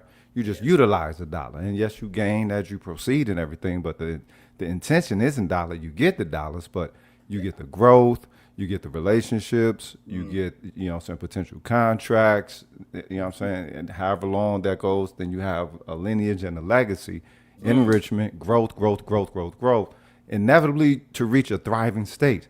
I don't think people understand the process, what the process is supposed to look like and what the progress steps are supposed to look like to inevitably reach a thriving state. People can't see themselves thriving. They can't see a thriving situation, but it's like, all right, what the fuck is the progress for then? To just be able to maintain the survival. That's a great point because I think majority of people look at success as there's no problems. But they don't understand the higher you progress, the more challenging it is going to be. And it is always weird, like when I hear certain men talk about this, it's like, you a video game person. It is never in a video game when you get at the next level that it gets easier. It gets more difficult as you go through the goddamn video game. True. And it, you know what I'm saying? True. Like, and it always mind by like you say you're a nerd, you sit home, play Call of Duty all day. The reason why you respect the number one person in Call of Duty because how difficult it is. Right. Not because it's easy. Right. And they're not and they're not nerds. They're geeks. You know what I'm saying? If you want a beautiful woman that does X, Y, Z, and all these things that you want from a woman, it's going to be difficult. Right. It won't be easy. I mean, because anything that's worth having usually don't come easy. Because they got the saying, right? Easy come, easy go. But the thing is, why do they want it easy anyway? Right off the bat, you don't get it easy starting off. It's just unlike a video game. Yeah, it's easy starting off. A relationship ain't easy. Not easy. It ain't shit. You know what I'm saying? You just get good. You just get better at it. Right. And like me and my second ex-wife, we used to say all the time, reintroduce ourselves to one another. Like we have a fight and everything. And we would take the time to actually reintroduce ourselves to one another and have that to be like a clean slate and then actually be able to go into the conversation and all that. But that was dope. That was dope. And year 2, this was, we made 10 and a half, whatever. But year 2, I was thinking that, it's going to be a lot of maintenance. just with the whole growth. That's a good visualization right there. Yeah. Just steady maintenance. And it's like, all right, then. So how does the maintenance get easier then? Because the maintenance don't stop. Maintenance don't stop. The effort, you put in the same effort, time, maybe even more. It fluctuates here and there. But how can we make the maintenance a little bit more streamlined? That mean you ain't doing. It's not that you're not doing no work. It's that you're working smarter, not harder. But you're gonna work. Saying, right? I like that saying, and I have an issue with that saying. Like, if any of my workers say that, and I always try to correct them. Like, I think you have to have both. You got to work smarter and you got to work harder. Because the smarter you work, the harder, the easier it should be. Well, no, not easy. The streamline. The less difficult it should be to work harder because now you have a order of how you're doing it. So now you got the smart plan, but also you need to work that smart plan very hard as well because that's going to bring fruitfulness into the relationship. So once me and whoever I'm with, we have a smart system of how we deal with our anger or whatever that thing is that, you know, because human beings, they be going through some shit, especially, you know what I'm saying? Like, we be going through some things. We be going through some things. And, you know, I think a thing that is not spoken about enough is that sometimes when you get older, you start to realize what is actually triggering you. Something that you never realized that it happened from maybe a kid situation. Mm-hmm. Right. And you go back to that young person that you 16 again when you get triggered. And that's why you act out the way how you acting now. You're not acting like who you are today. And I did a fast one time, right? I did a 7-day fast. I didn't eat nothing, straight water. Oh, wow. And nothing in my life changed. Still, everything was still moving the same and everything. But because I wasn't eating, I realized I equate my food with success. And I never noticed that before. I felt a little depressed because I wasn't eating all of the beautiful food that my success is attributed to in my mind. But because I'm just drinking water, it brought me back to being in the projects. That feeling of destitute and not knowing when my next meal is. I felt that shit, even though nothing in my life actually changed. Oh, wow. And I was like, holy shit, I did not know I equated food with struggle. It was never money. It was the quality of the food that I had. They say you have to have a specific hunger, maybe a specific style of hunger. Maybe hunger's not bad, you know what I'm saying? I mean, you know, you got to think about the race that you're in, going for success, you know what I'm saying? Success in this contemporary time ain't no joke. And respect to y'all who can make it, you feel me? Yeah. The thing is, it's a specific type of hunger, you know what I'm saying? Perhaps the one that doesn't just involve the polarities of consumption. And, you know, consume is what you do. Like, you gon' gain. That's if you are back to how one could work, I treat it, you know, it's like fighting, you know what I'm saying, and fighting, you know, martial art fighting as far as discipline, right? The better you get, the easier fights get. The fights don't stop, but you get better at using you within the fights, the many different fights that you are to encounter. So you know what I'm saying? It's not that the situation gets easier. You become more in tune with yourself as an instrument. Link mind, body, soul, spirit. That's any discipline.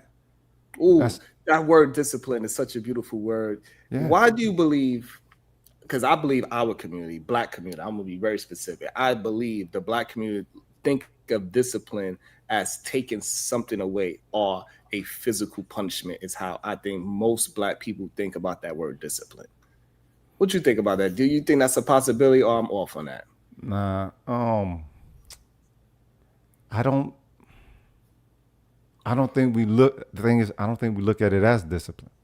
I don't think we look at it as discipline. I think what we look at it as striving. We look at it as striving. We look at it as, I mean, you know, some people can identify resilience in that. But if it was like discipline, we would actually be more along the line of like how old school China was, you know what I'm saying, when it came to our social order, what we could establish for ourselves, familiar, all that shit, right? It ain't discipline. I think what it is more of a survival trait with those who inadvertently became some of the most resilient sort, you know what I'm saying, through all those past traumas, unknowing of your own power, unknowing of your own potential, even though it's quelled right before you, legislatively, economically, yada yada yada yada yada, within the system that you're in. The thing is, with Black people, we're the world's newest people. We're very fresh. You know what I'm saying? What? You think we new to like new as in what, like Chinese and Caucasians been here longer than Black folks, new type of thing, or what you mean? No, I'm talking about like fresh out of slavery, right? So gotcha. I count this based off of once the emancipation marker was set, bam, everybody gets a new slate, right? Okay. So the thing is, we've only been participating citizens within this nation, you know what I'm saying, of our own autonomy, free unto ourselves. You know what I'm saying? A little over 150 years or something. Something like that, yeah. Something like that, right? Before we didn't belong to ourselves. Before we were someone else's property, in nexus, if you will. And so, okay, so once we're free, we start putting ourselves together, doing what it is that we need to do. We wasn't doing it for the sake of us. We was doing it for the sake of survival. If we were doing it for the sake of us, then every single time when it came time to rebuild, you would have rebuilt stronger. You would have understand that this is what that you're fortifying yourself now. It wasn't just a gust or a wind that came down and knocked down your shit. It was these people with an intention to sabotage what you can lawfully do for yourself. Now the ball is in your court. It's not discipline, because if it was discipline, we would receive exactly this mafioso shit that these pilgrims been giving us the entirety of the time. But most black people are trying to be the best American they can be, only, and adjust themselves and tailor themselves for this. And I think if we was to imply discipline and look at the word discipline differently, I think we would be better as a community as well, because discipline, in my opinion, gives you more freedom. I know a lot of people, when I start telling them like I stopped drinking and I stopped eating red meat and all these things, they's like, "What? You too strict? You too disciplined?" I'm like, tell me, feel this energy. What you do with that extra energy that you got? You know what I'm saying? I want to be like, I started doing yoga. I started running 3 to 10 miles a day. I started doing marathons, and I got my family into it as well. They be like, "Nah, I would never." I wanna. They like you. What if they used to tell me stuff like, "If you die tomorrow, you ain't gonna want a piece of steak." No, I ain't gonna. Welcome to the show. Good day, Nightish. How you doing, my brother? Good to see you. I'm like, no, I would not be thinking about a piece of steak if I was to get hit by a car. You know what I'm saying?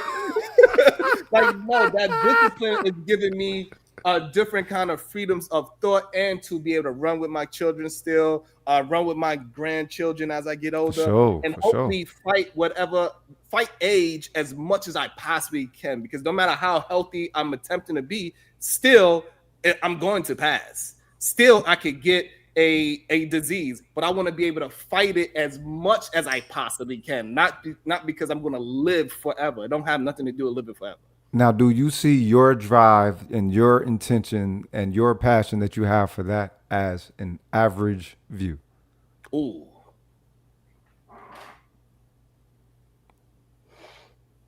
Don't lie, motherfucker. Come on. I think it's a very dual. It's an average view for people that want to be successful. No, you ain't. You need to understand. Yeah, it's levels, bruh. Not everybody is going to be on the level. The higher you get, the fewer there are. Yeah, I've been arguing that statement for a very long time. Let me welcome into the show, Nightish. What's your thoughts, Night? What is your thoughts on the conversation? Talk to me, brother. I'm gonna agree with him. As you elevate, people are just gonna fall away from you. They're gonna, and I think when you get to a place where you think it's almost your end time, you're not gonna be thinking about a piece of steak. You're gonna think, are my affairs in order? Did I do the stuff I needed to do before this time ever got here? And are my affairs in order? And do the right people know what to do once I don't exist no more? However, at the same time, I think if we have another Williamton, North Carolina, another Seneca Village, another Rosewood, another Black Wall Street, they're going to react the same way. Damn. And some of us don't even fight. We just accept and we try to go along to get along. And that's why we are where we are. That's why we're here today. If we did think the way our ancestors thought, the fight will look completely different. And so when you say the people are going to act the same, who is the people that's going to act the same, you mean, when we have a new Tulsa? So I'm saying right now, we got some billionaires. We got Robert Smith. We got Byron Allen. We have some Jay-Z. We got some we got Kanye West. And what we seeing them is they're like the way they react in public. Some of them are tucked back and you don't hear a word from them. But the thing they're not doing is they're not building together. When we did try to do it, we had Master P, Dame, we had Irv Gotti, Suge Knight, all of them try to come together and get some distribution together, and then they all got a Fed cases. Damn. Then the next thing they did is they took away physical copies being sold and turned it into what we have now is streaming. So them streaming copies, they don't even. So if I get 60,000 views, my understanding, listening to a lot of these people around there, it's not the same as if I could get a mom and pop store, which don't exist anymore, and we can do splits. I'm gonna give you 1,000 copies. We're gonna split it in half. We're gonna sell it for $10. You get 5, I get 5. Then we know exactly what that is. Diluted value. What's wrong is that relationship between us. The unity aspect of it, the us working together part, where we understand you got your mom and pop store, I got my thing I want to sell, let's barter, and it's a fair split. It's a super fair split. So that level of social coagulation is what's been eroded due to the hyper-commodification of society as a whole. Back to what you were speaking of with the whole red pill shit. This is why everything is trick hoe dynamics. This is why everything, you know what I'm saying? How much you gonna spend on me? Bitch, you a hoe. You dress like a hoe, you talk like a hoe, you value like a hoe. You know what I'm saying? You sound like a hoe qualities, hoe tendencies, hoe everything.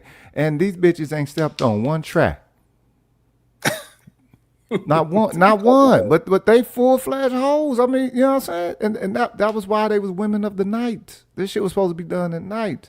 All that shit that used to be done at night is now done in the daylight. And you have the balance already offset. You can't have a healthy established culture with nothing like that. You can't because you don't have your healthy boundaries. So, you don't have your healthy boundaries with culture and as Knight was saying, when it comes to the preservation of the culture, what we're supposed to be able to do on economic levels, on all 9 areas of human social activity, right? The thing is, black people don't get the intention that this is going to be something that when we take this measure, America is going to have an issue with this. White America is going to have an issue with this. The space Jews, they're going to have an issue with this. All right. And you be the bad guy. You be not in it to be loved or to be respected, but just to be felt. All right, motherfucker. Bing, bing, bing, boom, boom, bam, bam. This is where we at. But that's America, right? Isn't that America's pride and jewel?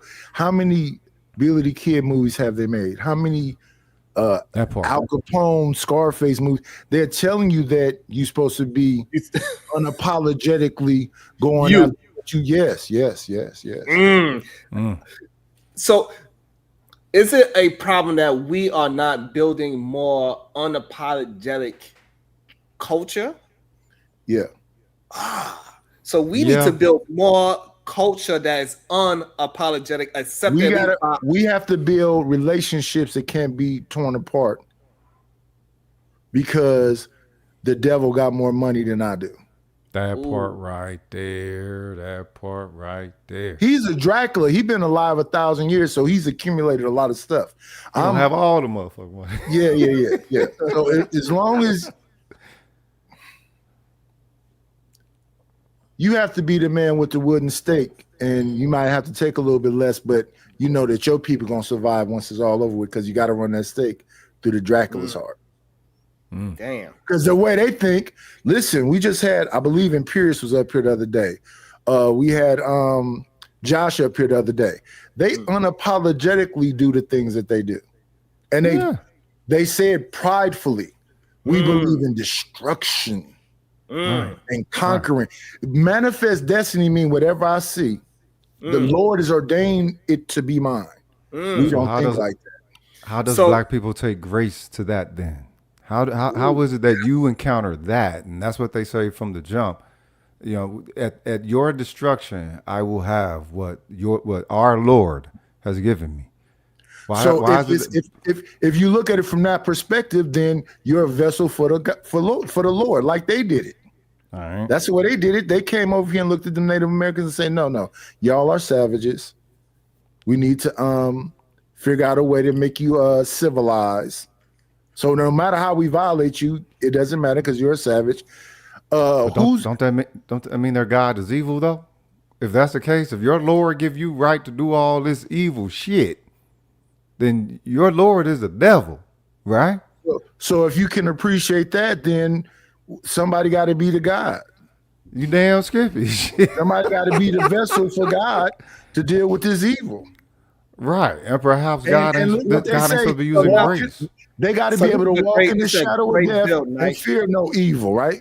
So this is a great build, Mike. So we should be praising more of our destructive ways, as long as the destructive ways is in a way to uplift us as a whole, is what you are saying. It's not destructive, it's chaos. It's not just chaos. It's not, you got chaos and order.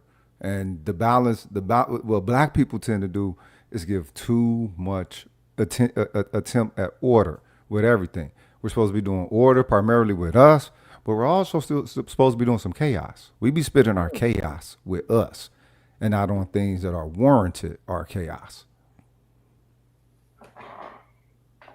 Here go Crip and Bloods and shit. You know what I'm saying? Don't forget, all of it came as offshoots and being inspired by the Black community Panthers. Outreach is what it started off as. Yes, we were never one that preyed on our own community unless you was in the game, and even those who was in the game knew that there were measures that you could not take in order to gain. There was people forget that. Okay, all right, crack. All right, let's talk about crack. People forget that when crack hit, the game was already up and running in the black community. We had everything. Everything was there, right? One thing we wasn't doing was shooting motherfuckers, shoot each other like crazy. You still had fights. You still had rumbles and everything. If there was some guns, it was those who was actually in the game. And it was a very minority amount. The whole black community wasn't no fucking hood. In that stereotypical sense as they like to project that. You know, when they talk about black people now, everybody say the hood, the hood. Get the fuck out of here. When we first called our place the hood, we was still a village, motherfucker. We just cut the word short because that's what we do to English. Fuck English. English sucks. Shit. Right, went from neighborhood to just hood. To just hood. Nigga, Ludacris went to Luda. That ain't a big ass name. Look, Nitus went to night. Right, he shortened it up.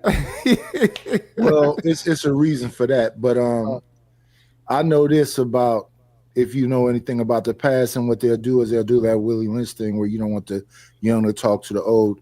The older guys would say, "Oh no, we know Sharon. Sharon go to school. He don't mess with nobody.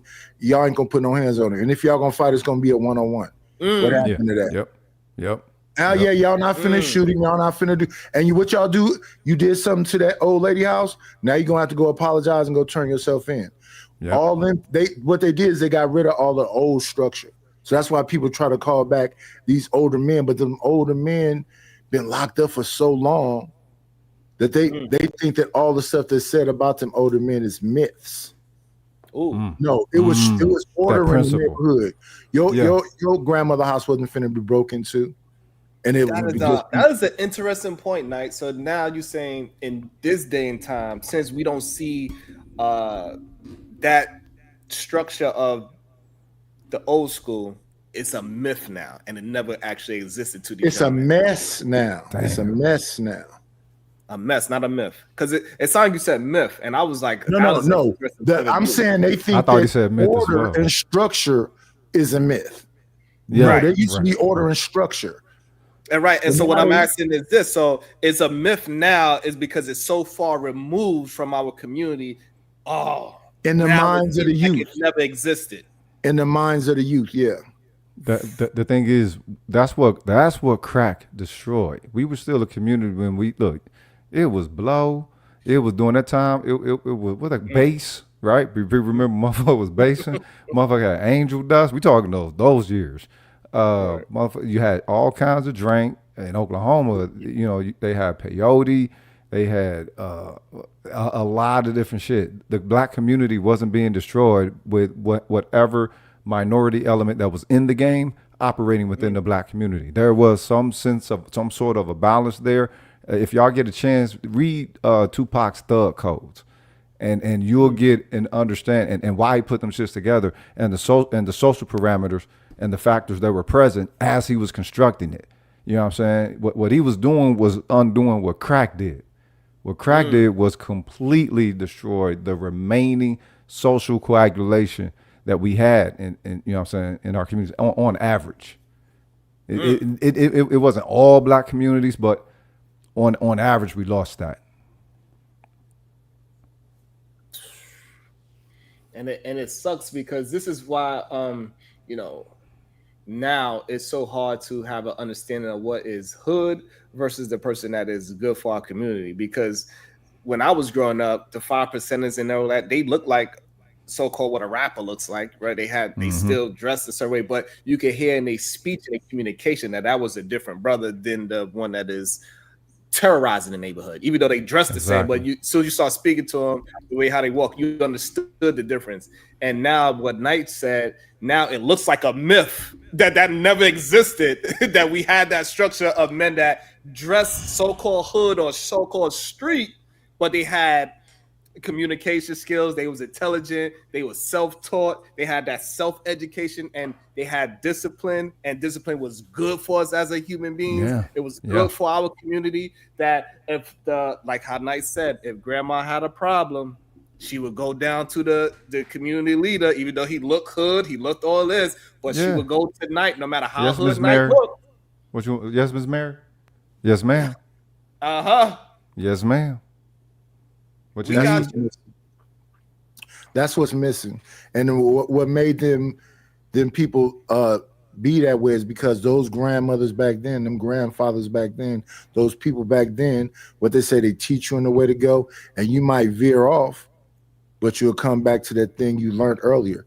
Nowadays, everybody is so selfish and independent that I don't see where the order and the structure is, and because it's not there, so you might have to yell a little bit louder, be a little bit more aggressive, and say whatever needs to be said so they understand. No, it's still some semblance of it still around. So now how do we get that to be normal in our community again, that we can have a disagreement for the betterment of the community? You can't, because it's something that's not supposed to be lost. It's equivalent. I say this all the time. It's equivalent to when someone is bone on bone within their knees. That tissue that helped to create, you know what I'm saying, the shock for your knees, your patella, that's meniscus. Meniscus tissue is very precious. Why it's very precious? Because it doesn't have as many blood vessels as everything else in your body. So damage to it doesn't get repaired, you know, by itself, you know, too often. So it's a preservation thing. You're supposed to know that you are supposed to be upholding desired integrity. This is for the health of the matter, not just because, okay, we're making a decision for this. Now, if you want to be healthy, this is what you're going to do to maintain this. Black people just been trying to be the best American they can be. Most black people want to be more American than black. And I know this as a child, and I saw the American that black people want to be is whatever white people was accepting of. And it's like, don't we have our own view of being a motherfucking American, man? Or is it just, you know what I'm saying, you got to work twice as hard to get half of what they got? Fuck what they got. They not my measurement.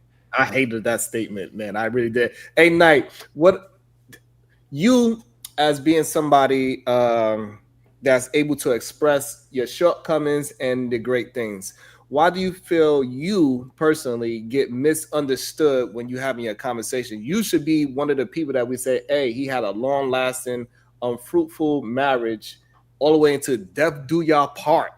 And that's the type of thing we should be striving for. No matter how rocky it is, y'all still made it all the way to death do us part. I don't think you should give up hope. So even if my meniscus is gone, maybe I need a walker or a cane or whatever else, but I still... Shaka Zulu, in his dying days, they gave him a makeup. They got him, you know, to dye his gray beard black to say he was still the Zulu. Yeah, I'm still a Zulu. I don't give a damn if my meniscus is gone. I'm gonna make it look I can still stand up. I'm gonna get an idea that no, it ain't over yet. So if they feel whatever way they feel, that's the way that they feel. The thing is, okay, but the youth though, remember the youth are the future. Yeah, the youth are lost, and all they need is some real men to stand up because they're not doing all the shooting they say they're doing, and the ones that are doing it, when they see, it's all good when you're outside with the weapon.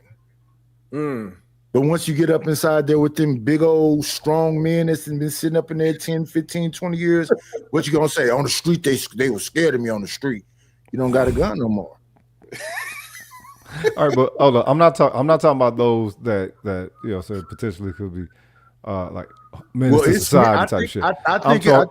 I'm talking about the youth that believes that they're actually going on with the system in the way that they're supposed to do it. Oh, you mean the good guys? Yeah. They need to know who they really are. And who could better tell them than their father and their uncle and the men out here? The men, all the men got to do is just get back to their righteous place, right? And tell them, even if you tell 15 of them and 1 or 2 of them get it, you can't give up hope. I ain't got no hope for America, cuz for real. I ain't even gonna lie and say I got no hope for anything up in this piece, homie. I ain't finna lie. Everybody ain't gonna go, but if you give up, then that's it.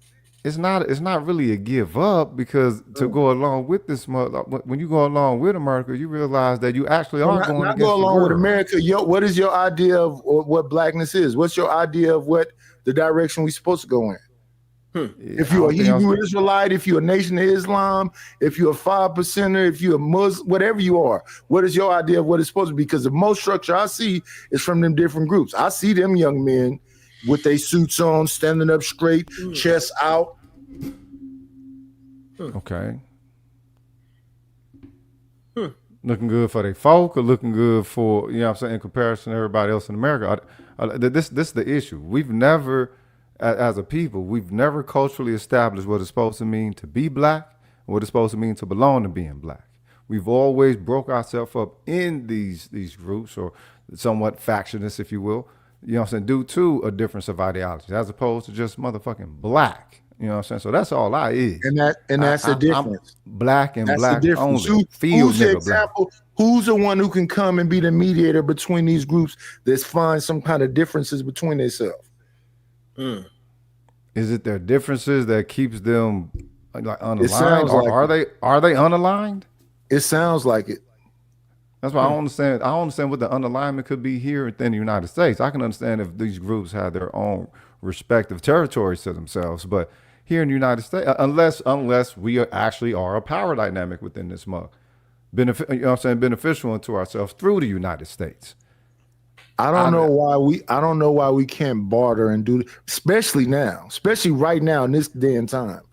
What I knew about the nation back in the time is they believe in having farmland, so they grow their own animals. They believe in having their own gardens. Back then they had a bunch of steak shacks and all this other stuff. They believed in business.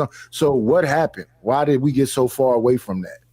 Because they was considered different from what black people really want. Black people want America to embrace them. Niggas want that hug, black people want anything. They want America to love them. How does a hug feel right now? Because listen, I like a beer hug. Listen, what just recently happened was something that had nothing to do with black people, but HBCUs had to be concerned about. That part right there. That's a bar right there.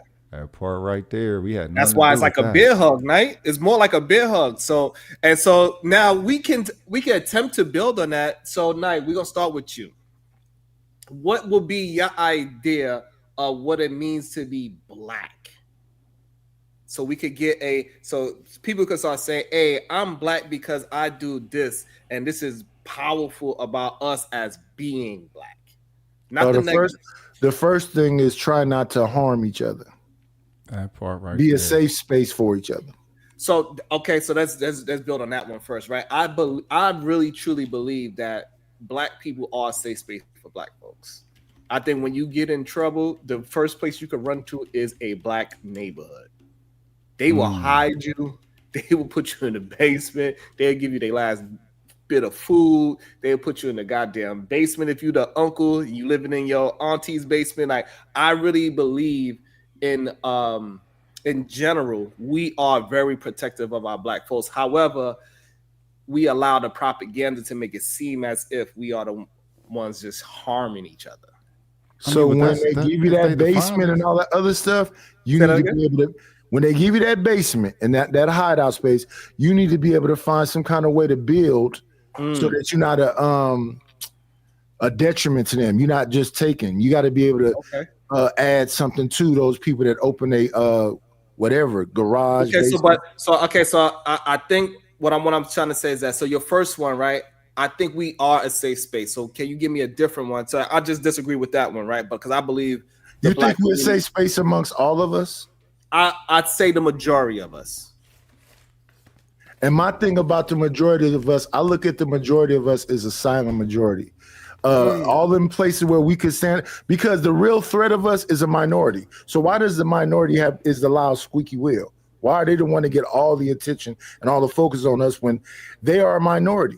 So, and I think the reason is from the conversation that we attempted to build now, that we are not defining what black is. We allow the propaganda to define what black is. And but so we were in the middle of doing that before we was made African Americans. Because what black means to me, you know, nigga, dark skin, whatever.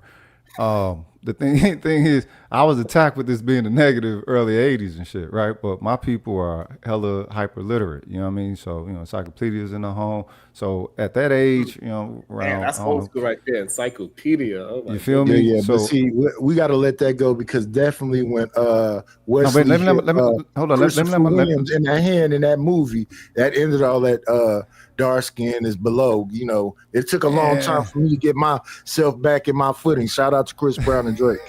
Yeah, for real. But no, my thing is with that though, what I did was it didn't hurt my feelings. What it did, it was so intensive and it was so massive. It was like, all right, damn, where the hell did this come from? How all of us hate ourselves? Because that's at that young age, you're like, damn, do we hate ourselves? Why we got a problem with our skin color? This motherfucker darker than me. You black ass, blah, blah, blah. So obviously it's something that was personal with us, right?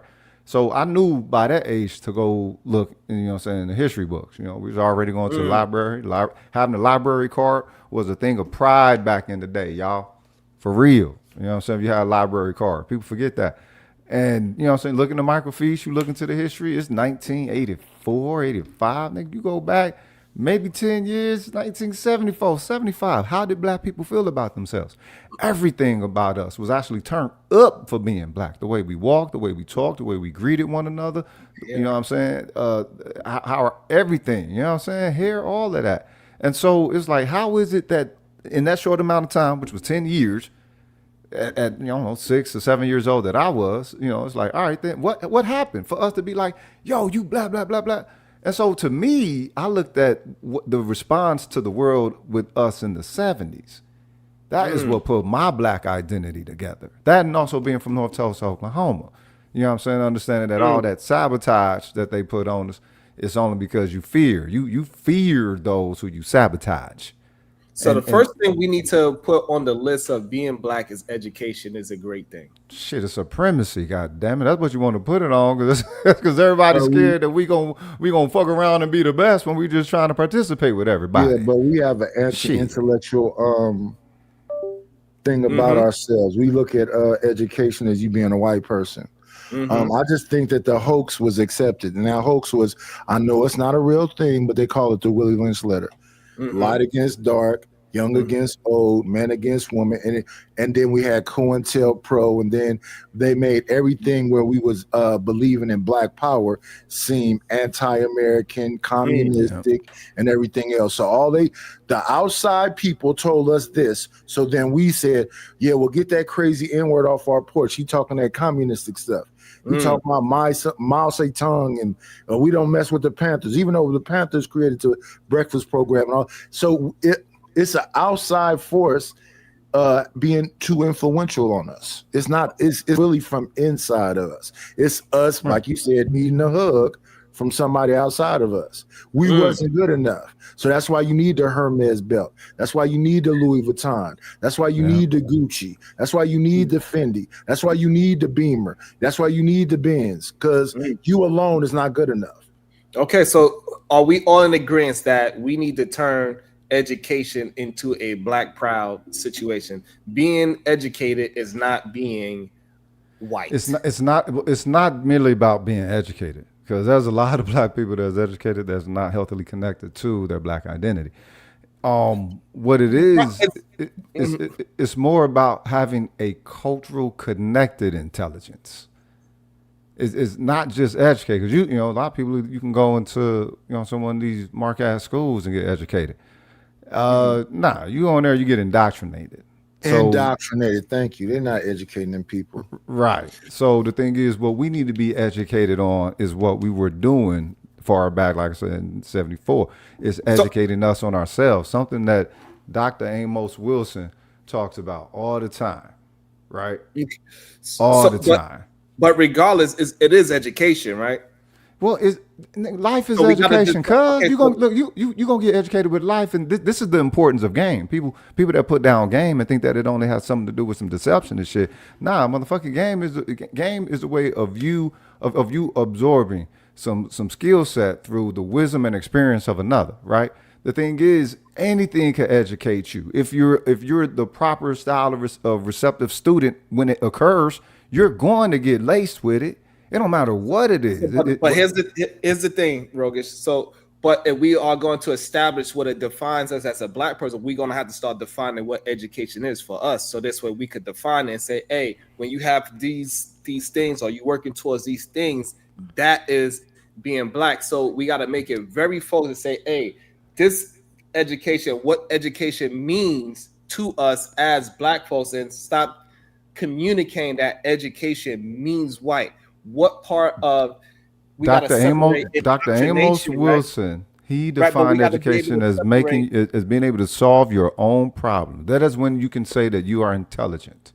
That is when you can say that you have intelligence, when you can solve your own problems. Now, the issue is that we can't come into an accord about what our problems are specifically. The issue is what you said, own. What Sharon is saying, own. Who is own? What is own? What does that look like? Correct. That's what we got to really start defining, so we can get to at least some kind of maybe a Black social contract that we're going to have and say, hey, this is indoctrination and this is education. Those are two things, those separate situations. And to be Black, you're going to have to educate yourself, and you can use these PWIs or whatever they education is. Yeah. However, you got to have the intelligence to understand between getting this degree so you can make some more money for your community versus being indoctrinated into and simulate into and get that hug from them. We don't want the hug from them. We just want the knowledge to move our community forward. And that is the education part. Say, hey, I'm taking this thing. However, I'm using it for me and my people over here. We're going to keep on rising to the top. And we got to make that is a version of being Black.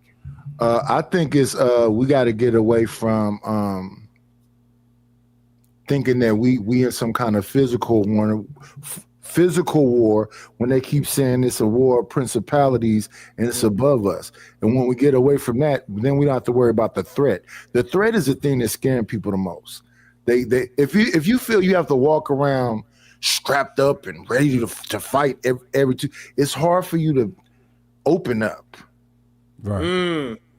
Okay, right. So number one is education, and so number two is trust in our brothers and sisters. Yeah. That's number two.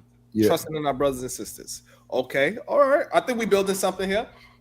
So now, and we going with the trust our brothers and sisters. How do we break that propaganda that make us believe we are trying to take each other out? How do we break that? The issue is that the internal work is not healthily what it's supposed to be, because your brothers and sisters reflected of you, right? So within the Black power sector, they used to always say, we got to get our black dollar bouncing, black dollar bouncing, black dollar bouncing. And it's like, well, yeah, of course, we get it bouncing, then we're able to get to wherever it is, right? Whatever. But what about the social relations? The social relations aren't where they need to be in order for us to trust in one another that your brother or your sister has a quality product that potentially could be put within circulation, has utility to it, right?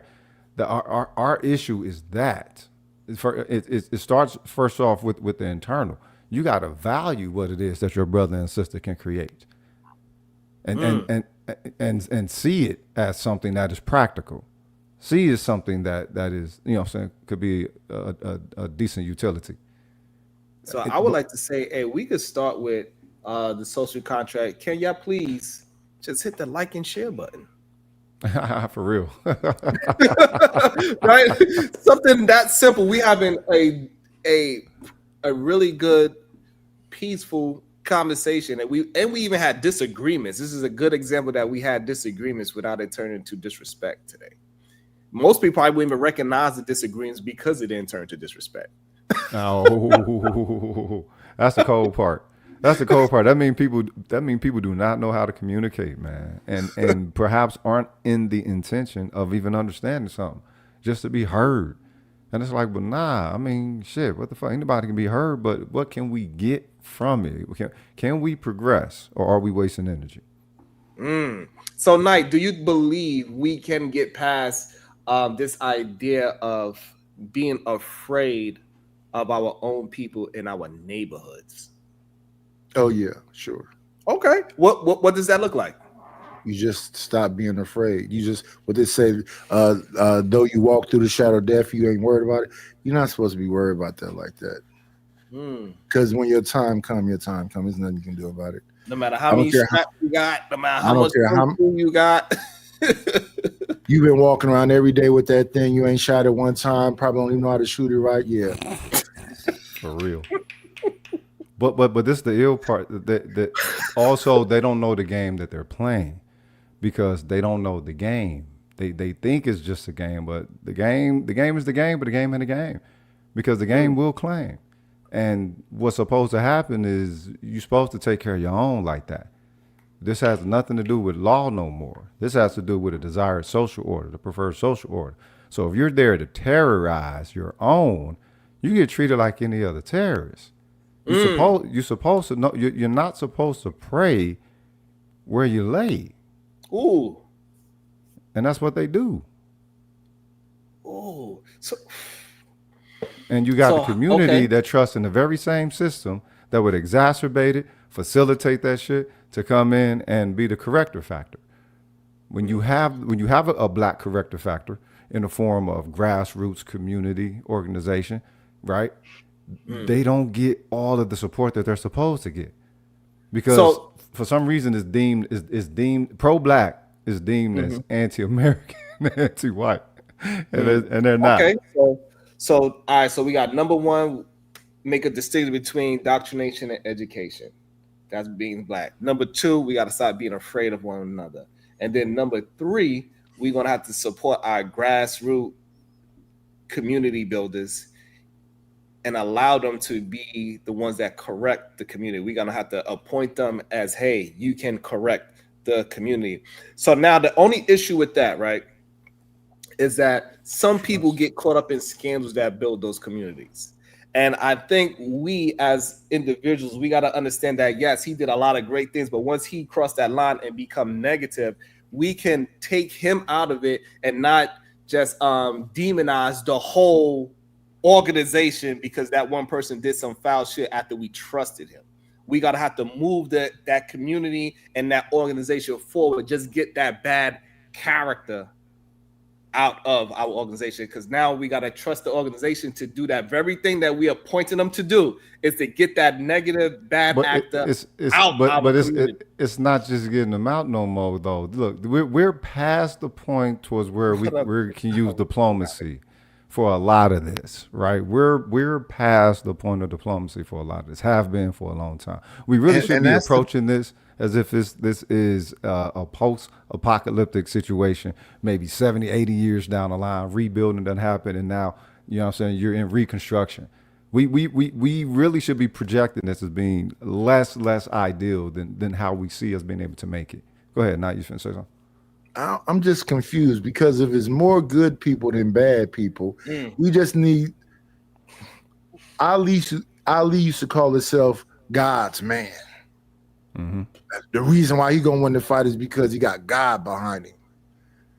Why are all the devil people so boisterous and loud and upfront when they're the minority? My understanding is that, let's see, I just looked this up earlier. Millionaires, I think is 1.79 million millionaires. If we just say that's men, because they're supposed to be the providers and whatever else, it's supposed to be like 46 million of us, something like that. So we split that in half, get rid of 23 million men. That means that for every man, that's because they want the rich man, they got 10 women for that one man. Because if it's just about going after the money. But I never hear them talking about character.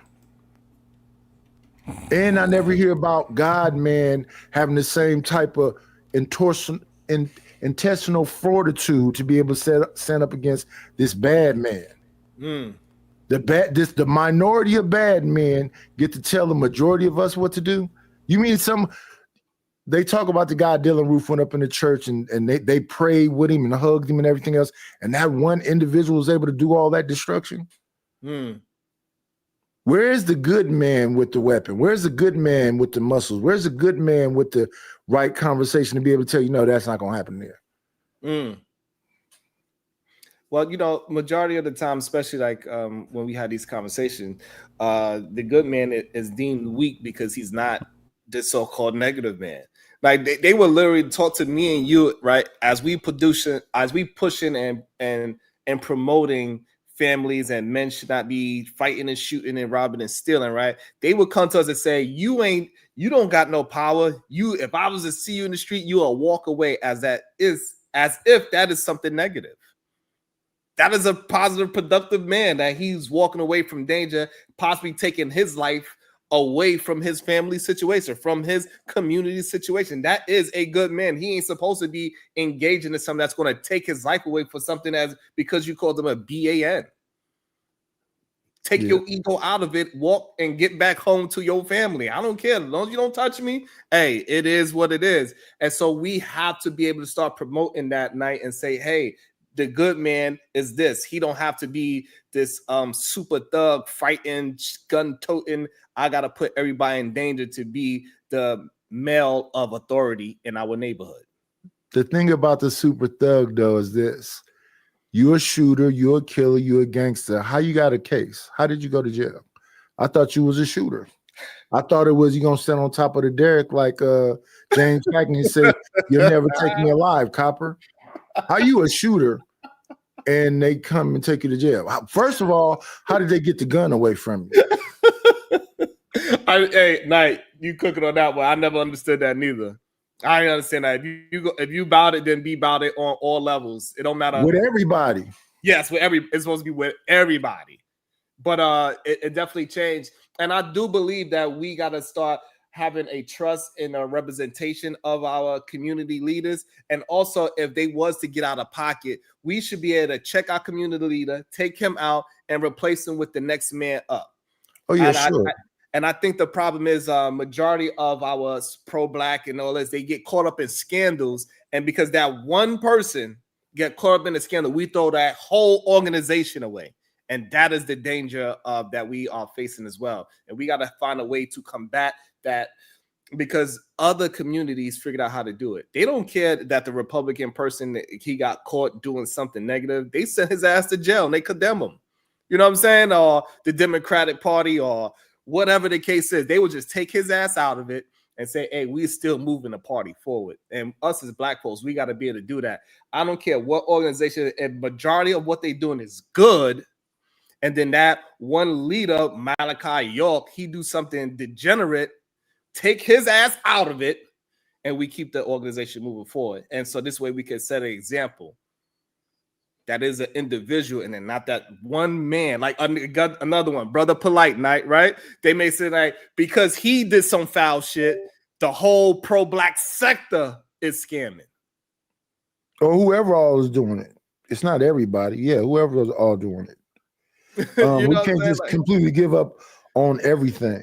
And that's what we tend to do. We just give up on, we just throw the whole basket out with the, so yeah, we can't do that because what's the alternative once you throw everything away?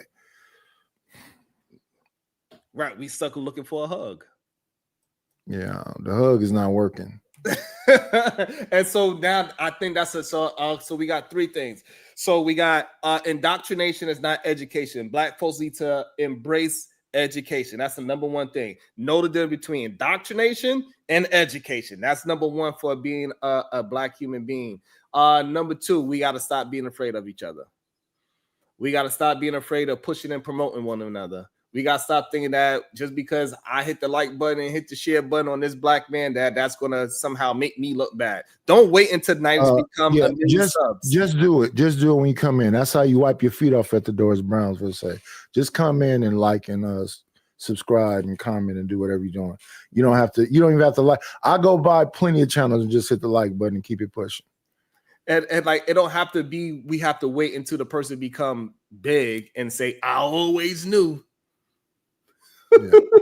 I always knew you had it. Shut your punk ass up. Talking about you always knew and you ain't never hit the like, share, subscribe. Most of them don't even send a damn dollar. It's not that complicated. It's not that complicated. It really not. You know what I'm saying? Especially when you're here every day, because a lot of these names we see all the time. So it should be the easiest thing to do. To just hit the like and share. Because if 100 people right now hit the share button, imagine how many people would be in the show right now. We don't have to worry about money. Hit the share button. It's okay. We're not even asking for money. That's worth more than money. Your social value of just hitting the share button on your own YouTube. You don't even got to share it to like your you don't even got to share it to no text message or your Facebook or Twitter. Share it on YouTube. You got 2 people on YouTube. And most of y'all not content creators, just share it to your own community wall. Most people are not going to see it. It's okay. But what it would do is help the YouTube algorithm say, hey, maybe people will enjoy this.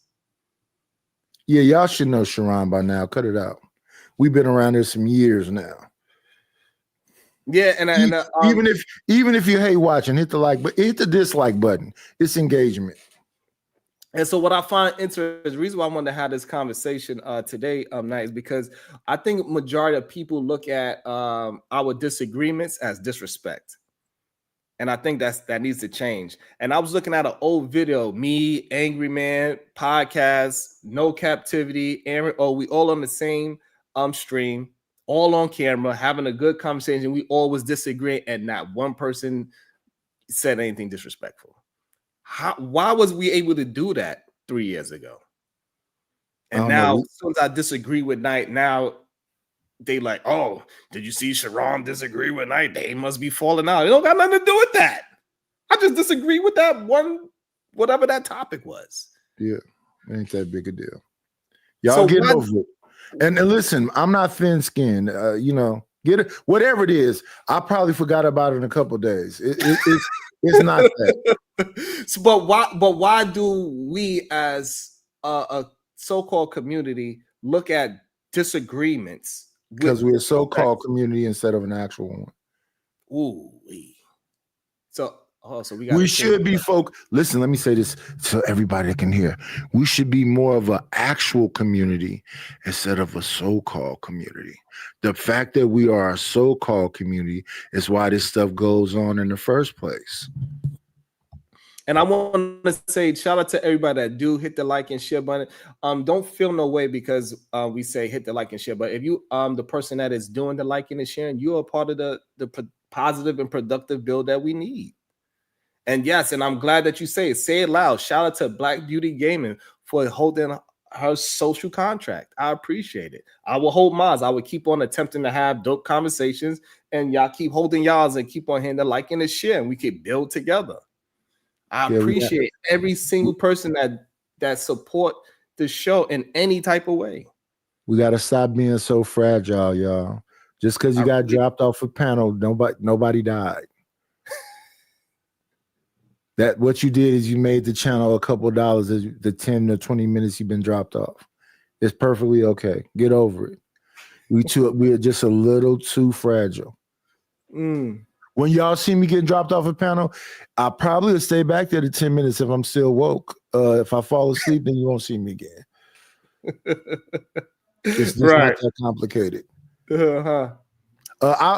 I appreciate you for bringing me up. I wish that brother that was up here would come back.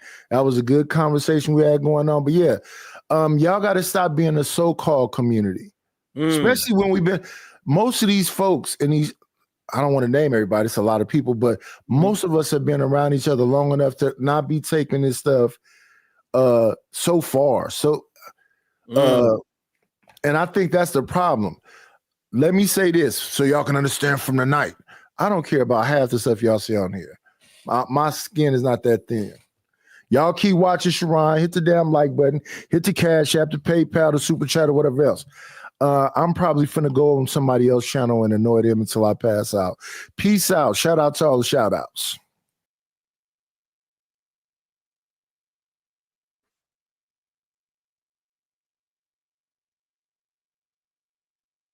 Salute to the night. Thank you. I really appreciate that, night. Welcome to the show. Conscious Moron. Good day, sir. How you doing today? What's going on, man? How you doing today? Great. I'm doing well. Great Thank panel you. today, man. Appreciate it, man. What's your thoughts? Hold on, let me take this out real quick. I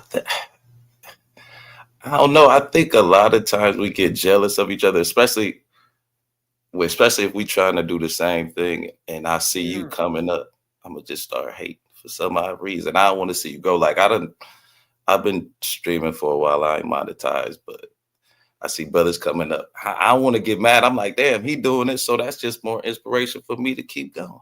Instead of me hating on him, like, man, he's saying, you know what I'm saying? Like, I be saying the same thing, and he still, and I think we have to stop that.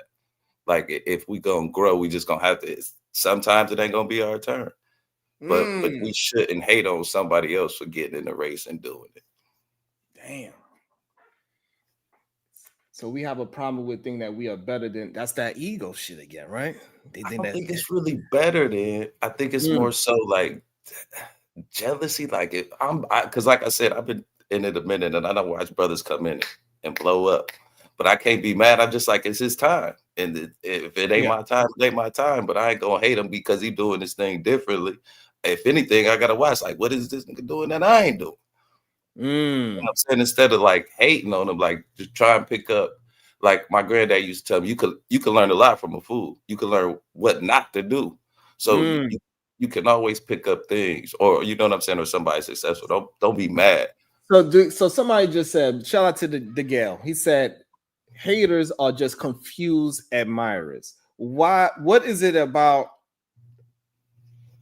admirers being confused that they have to turn it into hate? They don't understand why they even watching the person. What is that? I think it's the opposite. Admirers know why they like you. Ooh. They know, but haters don't know why they like you. But they like you for some odd reason, and they don't want to admit why they like you. Like, damn, this nigga is smooth, but I hate that shit. But admire, like, well, he's so smooth. That's why I love him. You know what I mean? It's almost the reverse. You know what I'm saying? Like, I don't know why I hate this nigga, but I hate him. You know what I mean? And so the reason why we care about the situation is because this is how we could grow as human beings. We keep waiting until the person turns into 1 million subscribers and say, hey, we was fucking with them for a long time. I always knew. And then that's when it's okay to send money. That's when it's okay to hit the share button. That's when it's okay to tell your auntie to watch this show. It's after the person is already and that's why we should care, because if we build up our own folks, and then we can start getting some honest communication from our own folk. And what we see that for a long time, people was putting their time and money into the negative version that was holding us down as people. And they was putting out all of this false information. We had no way to fight it back. We just starting to get a bunch of people to say, hey, enough is a goddamn enough. And now we starting to get some dominant people that have 100,000 views to go against the bullshit that they're saying. It just started. It's a long road. It's a long road. We got a long road to go, buddy. And we seen it was a lot of BS going on. And so what I did was I just found it so interesting, Conscious, that like, hey, I was watching a show and we found a way. Like this show right here. Let me see if we find a different one. Like we was disagreeing. Let me press play. Hold on, I got my guy back. Hold on, let me see. I got my guy back. Hold on. He got it together. Good day, Rogish. Respect. Country Moron in the building. What it do, bro? Shit, that's an OG right there, bro. Yeah, that's what's up. Yeah, he been doing it. See, look at that beautiful thing right there. You getting your recognition. Oh yeah, homie been in the game a minute. You know what I'm saying? You be lacing them well too, fam. For real. Appreciate that, man. Appreciate that. Thank you, man. Yes, sir. Y'all inspirations. We all inspirations, even the people I disagree with. Oh, look, bro, steel sharp and steel, man. Thank y'all for keeping the brother sharp. You feel me? I think paper sharp is steel. Sandpaper got down. I mean, but look, the thing is, when you play fight, you know what I'm saying? What would you always tease him with when you play fight?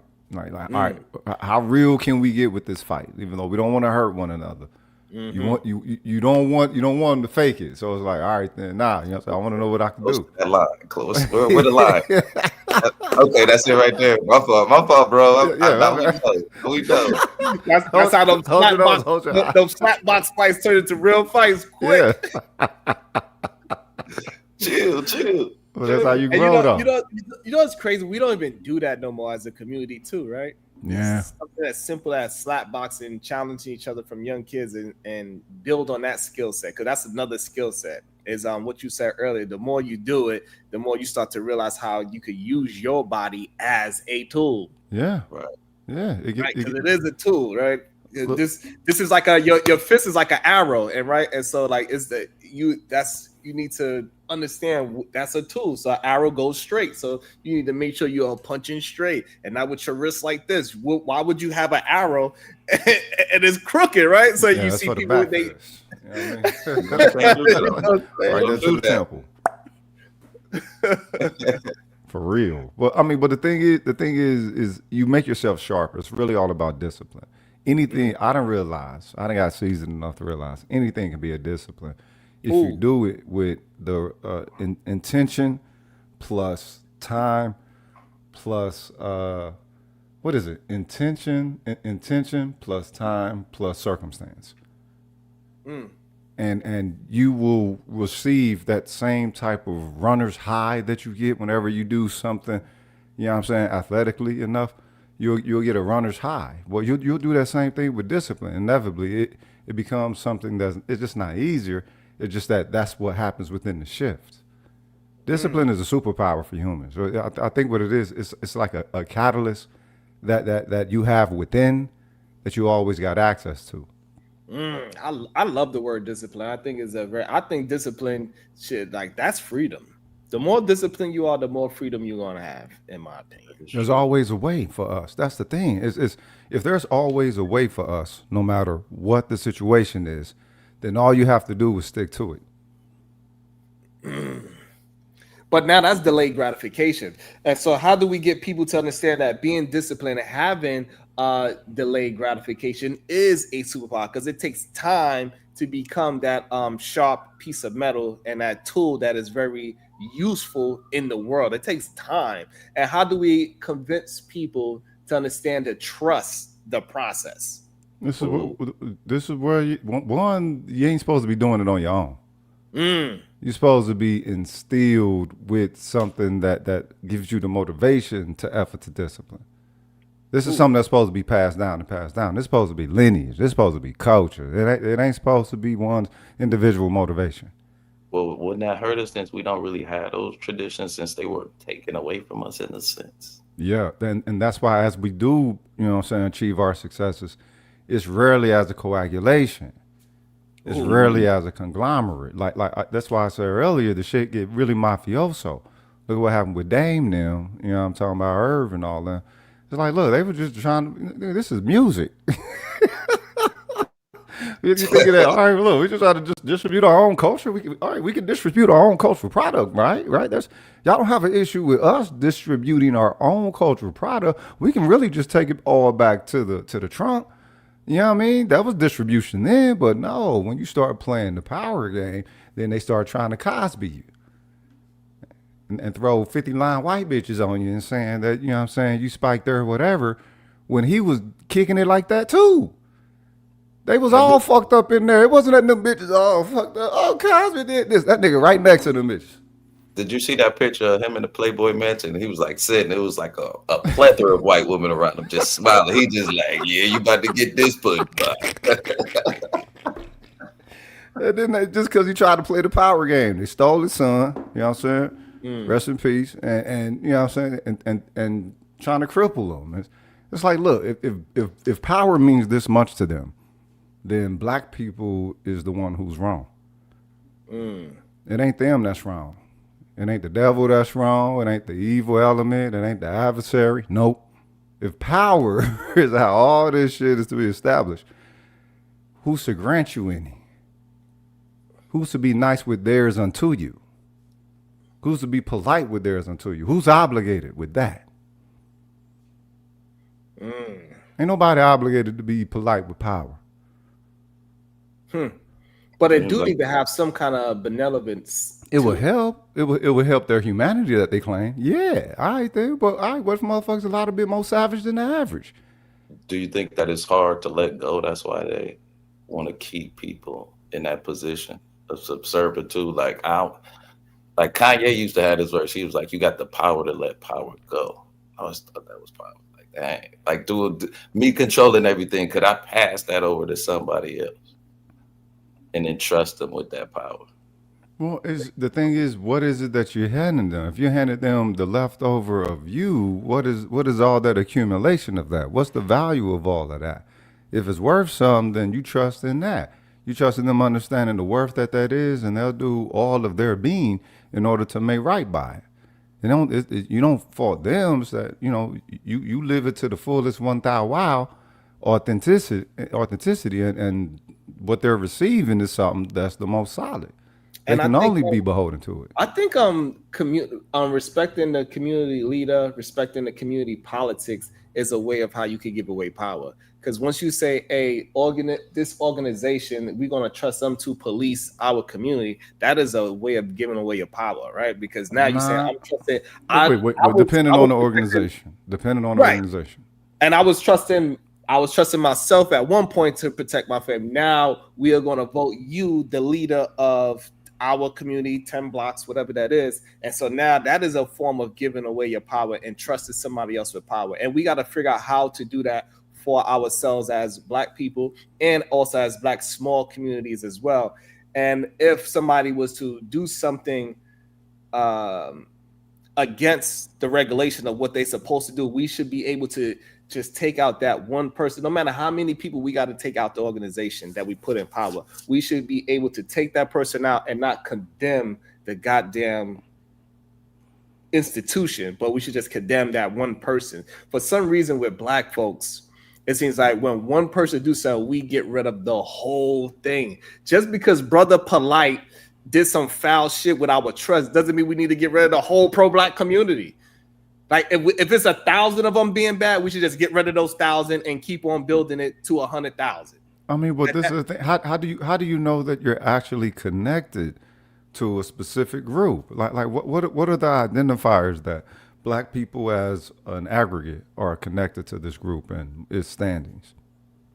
I think that's lays the problem. Like, we haven't built those institutions where we can go and say this is the standard and everybody adheres to that. And if we don't, we get them out of the community, or you know what I'm saying, that said institution, like they have done in other communities. Like they have a foundation. You know what I'm saying? This is the standard. If they don't adhere to it, we get rid of them. No matter who. That's the issue we have. Right. That is the real issue that we have. We cannot just get rid of one Black. Always the Black person that do the degenerate thing, he's a representation of the whole community. Like, no, he's a representation of himself once he do that. He's a criminal. He's a this. He's a whatever he is that he did. Okay, but wait a minute. When you encounter the other outer systems, ain't they doing mostly swindling on you or something like that? When you black and you show up to participate within patronage and everything like everything, your money is a different kind of money. So what does it mean to be the swindler? What does it mean to be? You know what I'm saying? If you either gonna get swindled by the system, or you get swindled by one of your own. What you want is potentially a righteous fucking swindler. If motherfuckers got to swindle, you know what I'm saying? The problem is that it hurts more when you put your trust in your own people. For us, right? I don't know why it does, but for some reason it does. We are rather a white person take advantage of us, and we give them our money. I say that all the time. I'd rather not have willing to give it to look when Umar caught his social case for his dancer chick, you know what I'm saying, early in the game, people was on his neck. And it's like, all right, what y'all expect this motherfucker to do? He ain't married, you know what I'm talking about. He probably got all kind of chicks getting at him and everything. Get married. We want him to so the thing is that that was early on, but I'm talking early on. Yeah, the nigga should have been married by now, you know what I'm saying? 2 or 3 wives or whatever. And so African it up, do it up. Right, especially if you're preaching it. If you're preaching it, you need to be right. Nigga, get 4 wives. Fade like Cootie that shit. You feel me? Whatever it is. 21, right. nigga. Whatever that you preaching, you need to be walking that goddamn preaching. Watch her no enemy, nigga. Go ahead. And that's the real issue that I think a lot of people have with somebody like Umar, Polite, Yada, Awakening, Sarnetta, and all of them. Just they wind up coming up with some scam type situation, and then now we threw away the whole black conscious community. Like it's kind of got thrown away. Now this is the question: does one need to scam in order to participate in such the environment that it is? Can one, be actually clean in the dirty fucking environment? Look, this shit is mob, man. This is y'all call it government. I call it mafia, mob. Y'all call them police. I'll call them state-appointed mercenaries. I think it can get at least manageably clean, because no matter what you know what I'm saying, like once you take Donald Trump is the president, nigga, it's done, cuz. It's done, nigga. Get the fuck out of here. When you take that shirt out the washing machine, it's nice and clean. When you put it on your skin, your oils get in it. You know what I'm saying? Your sweat get in it. So technically, after you walked outside, it ain't clean no more. But it's still please fuck out of here. Trump is the president of this bitch. Cause this shit that turned into motherfucking Twilight Zone with him as the president. We are now in Twilight Zone. So that's a great point, right? Donald Trump is one of my great points for how we got to be able to. They didn't throw away the whole organization because that man's a degenerate. They know that man is a degenerate. 100%, they know it. But they like, hey, it is what we're gonna ride with him to the world fall off, and then once he get out, we can talk all that shit we want about him and say how he did us dirty. But in the meantime, what's the measurement? So then, wait a minute. What's the objective measurement of what a motherfucker ain't supposed to be when they willing that kind of power in this kind of country with that kind of history, with the intention that they have to make this motherfucker more into a store or a market as opposed to something that's socially set up for its citizens? Right. So what we're supposed to do is we got to develop is what you were saying earlier. We got to develop our definition of what black is. So this way we can hold our own standard so we can move forward. But once we hold our own standard, it don't matter what nobody else do. I don't get facts. I don't care if we appointed Rogas to run for the next 4 years. I don't care what you do. He's the representation of this. And then once you get out those 4 years, then we can talk shit about you again and say, hey, he fucked that up because he did such and such and such. But why are you there? And they had 8 bitches around him, man, all the time. What the fuck you think? Hey, look. All I know, like, while Donald Trump is there, they are not folded. I'm gonna let y'all know. I'm gonna keep women around me, motherfucker, for real. So you can get mad at me all you want, goddamn. Look, they are not. It's in you, not on you, goddamn. It ain't got nothing to do with the presidency. If I hit they that, are not folding on Donald Trump, no matter what that man does. They like, nah, he's not a leader. He a tycoon. You cannot call a tycoon into no kind of no accountability. You can't. This is Richie Rich. If Richie Rich was a real person. He's been balling since he was like 7, 8, whatever, and knowing that. You don't let that motherfucker become the president. It ain't got nothing to do with him. Anybody like him. That's not the motherfucker you let become the president. But I think it's because. No, go ahead, bro. But regardless is what I'm saying is that regardless of that, right? No matter how much a degenerate he is, they still put him in it because he still represented. That's what it. No. He represents the America that the United States presents to the world. He is an American. He's not a degenerate. Also, no, but also, right? So if we was like, say if Barack Obama and say black people got him in office, right? Man, that nigga degenerate. Even though we didn't, but let's say black people got Barack Obama in office and he was acting as Donald Trump, it'd be a plethora of black folks saying like, "Hey, see, this is why black people cannot control this such and such. This is why black people can't such and such." So even the white people that is against Donald Trump today, the Democratic Party, they just say Donald is stupid, Donald is this, Donald is that, right? They don't say Hitler. White people can't control the country. White people are. They don't say that. They say shit. Donald. But for some reason, our negative person, we would say black people can't. Black people culture is black. No, it's just him. That's Dr. Umar Johnson. Dr. Umar Johnson is X, Y, and Z, not the pro-black community. Now get this. You realize the last person who they said that about, right? Adolf. When you know it was just him. Adolf. Oh, he did it all. That motherfucker didn't do it all himself. The fuck up out of here. He had help from hundreds of thousands of motherfuckers. So no matter how crazy he is, why the fuck is this crazy motherfucker's message hitting? Before you get me to say he's the most evil, why his craziness hitting with legions of motherfuckers who not only just, legions, they ready to try, square up and put structure to it. And so this is a thing too, right? They ask. I'm not sure. Shout out to the space Jews. I'm not sure if they asking us or what, or this is just. I'm not sure, but this question: are you not entertainment? So the problem with that question is this: when you say entertainment, all of a sudden you take out the fact that we're having an intellectual conversation, and I don't understand why it has to be separate. Why I cannot be intellectual? Means distraction. Right. Why I cannot be intellectual and entertainment? Why did that have to be separate from each other? I don't understand that. Yes, I'm entertaining, and we also are educational as well. So I don't understand why we have to. And this is you can't marry the two. No, motherfuckers want idiocy when they believe that they're receiving entertainment. They want idiocy. Put the medicine in the meat. That's all. That's why you got you put the medicine in the meat. That's all.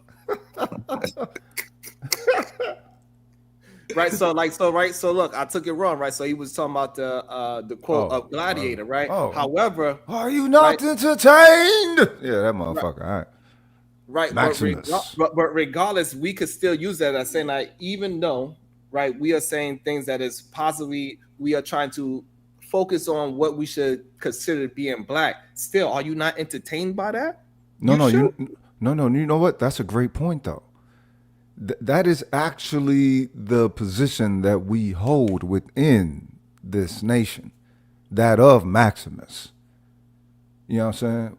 Wielding, authority over the people, from the lowest position, if you will, you know what I mean? The effect of our culture, the effect of what people participating in our social expressions, what it do, you know what I mean? It's always on some spiritual shit. I need to tell all y'all, look, it's all soul music. Y'all can call it whatever you want to call it, you know what I mean? In the variations of how these pilgrims might put it in the categorization of their genres for their market and all that bullshit. Nah.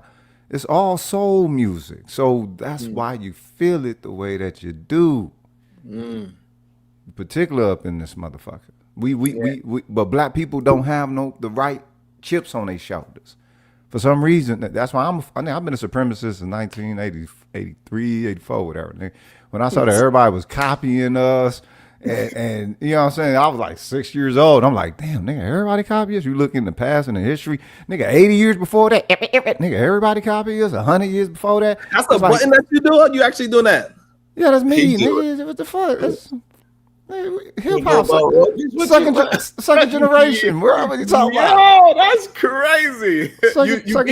Second generation. Of course, nigga. I started off as the beatboxer. Okay, you talking about before I was spitting. That came out too. Like the first time I heard it, I was like, nah, he must have a button. But just now, I'm like, oh, no, that's how bad we are, Sharon. You doubting us, man. Yeah, I mean, we that bad, cuz. Yo, that was, I didn't see his hands move. Like, what the fuck is going on? I had to make sure people recognize that talent right there, and because people don't understand how much of a talent that really is. That's just communication, cuz ain't no talent in that, nigga. We always doing that, bro. People forget, but the language of hip hop was conversation. Rap don't come from hip hop. It don't. Hip hop included it. Rap don't come from hip hop. Motherfuckers been rapping for a long time. Beatboxing don't come from hip hop. Beatboxing come from jazz, bebop, and doo-wop. Scat, yeah. The history of all this shit is much older than hip hop. So you saying it's just a gumbo of all our music? Nigga, please believe it, boy. What you talking about? It was the new coagulation of black music, man, and black expression. That's all it was. It contained everything. And the only reason why we went to hip hop because they kept taking the goddamn instruments out of our schools, so we had to figure out another way to get that expression out. And you're going to do it. I mean, and you're going to do it. MacGyver, human race, man. We make anything. Because like when they kept giving us instruments, we just kept on increasing the culture. Like Chuck Berry, and then it got to Jimi Hendrix, and then we got Bob Marley, like all that instruments. Then we got Prince. Like we started to take it, undeniable. You know what I'm saying? Like it just kept on moving. So let's take these shits away from their ass, and we still figured out a way. but this is the thing. We literally turned turntables into an instrument. That's yes. Crazy. Look. Sampling was already possible. They didn't use the feature until we came along. Sampling was possible. Yeah, so and I'm somebody that I took that instrument very serious at one point in my life. I had 2 turntables and a mic, and I used to go ham. DJ up in this P respect, cuz already. And then when I first started, I was like really an old school DJ. I was doing all the tricks with just flipping the records over. It's an honor, man. Already. That's what I was into. But then I started making money off of doing parties, and I said, all right, fuck all the tricks. What would have been your DJ name, man? I can't tell you that because it's associated with other things, so I don't want to say. Okay. That was all. I gotta keep this good image out there. You know what I'm saying? Hey, it's about success. You know what I'm saying? Solution-based convo. You feel me? That's what it's all about. Solution-based group. You know what I'm saying? That's it. You like that? I got your back, huh? I got your back. You know what I'm saying? You know what I'm saying? We changed the word gang to group, goddamn. Yes, sir. Yes, sir. You know what I'm saying? Shout out to growth and development. You feel me? But yeah, I do like that. Like communication, rap started from communication. It's just that the media they tried to make it seem as if we are only gangster rap, and that was the only genre of rap. Like, no, it's so many levels of rap. It ain't just gangster rap. No, they received our aggression, and it was instantly gangsterish to them. And that's why they, declared it as such. Because the thing is, we were just talking about the game. We didn't create the game. Black people was participating in the game. But the stories that you heard from those who saw the game and those who were in the game was always, look, like you say, the gumbo conscious. You said it. You know what I'm saying? We're the flavor. We are flavor. So, you know what I'm saying? Everything that they receive from us is going to have a whole lot more kick to it. And we were just talking about being here in America. That's why we called it reality rap. Or, you know what I'm saying, the street gospel. That's really what we called it in the hood. You know what I'm saying? Street gospel. But when they started saying, gangster rap, it's reality rap. We're just talking about what the fuck going on. Because they wasn't just killing motherfuckers like crazy. That shit didn't start until like, you know what I'm saying? Like maybe, later, like 95, 93, 94. Because even with niggas with Spice attitude, One with his old crazy ass, that nigga murder everybody. Yeah,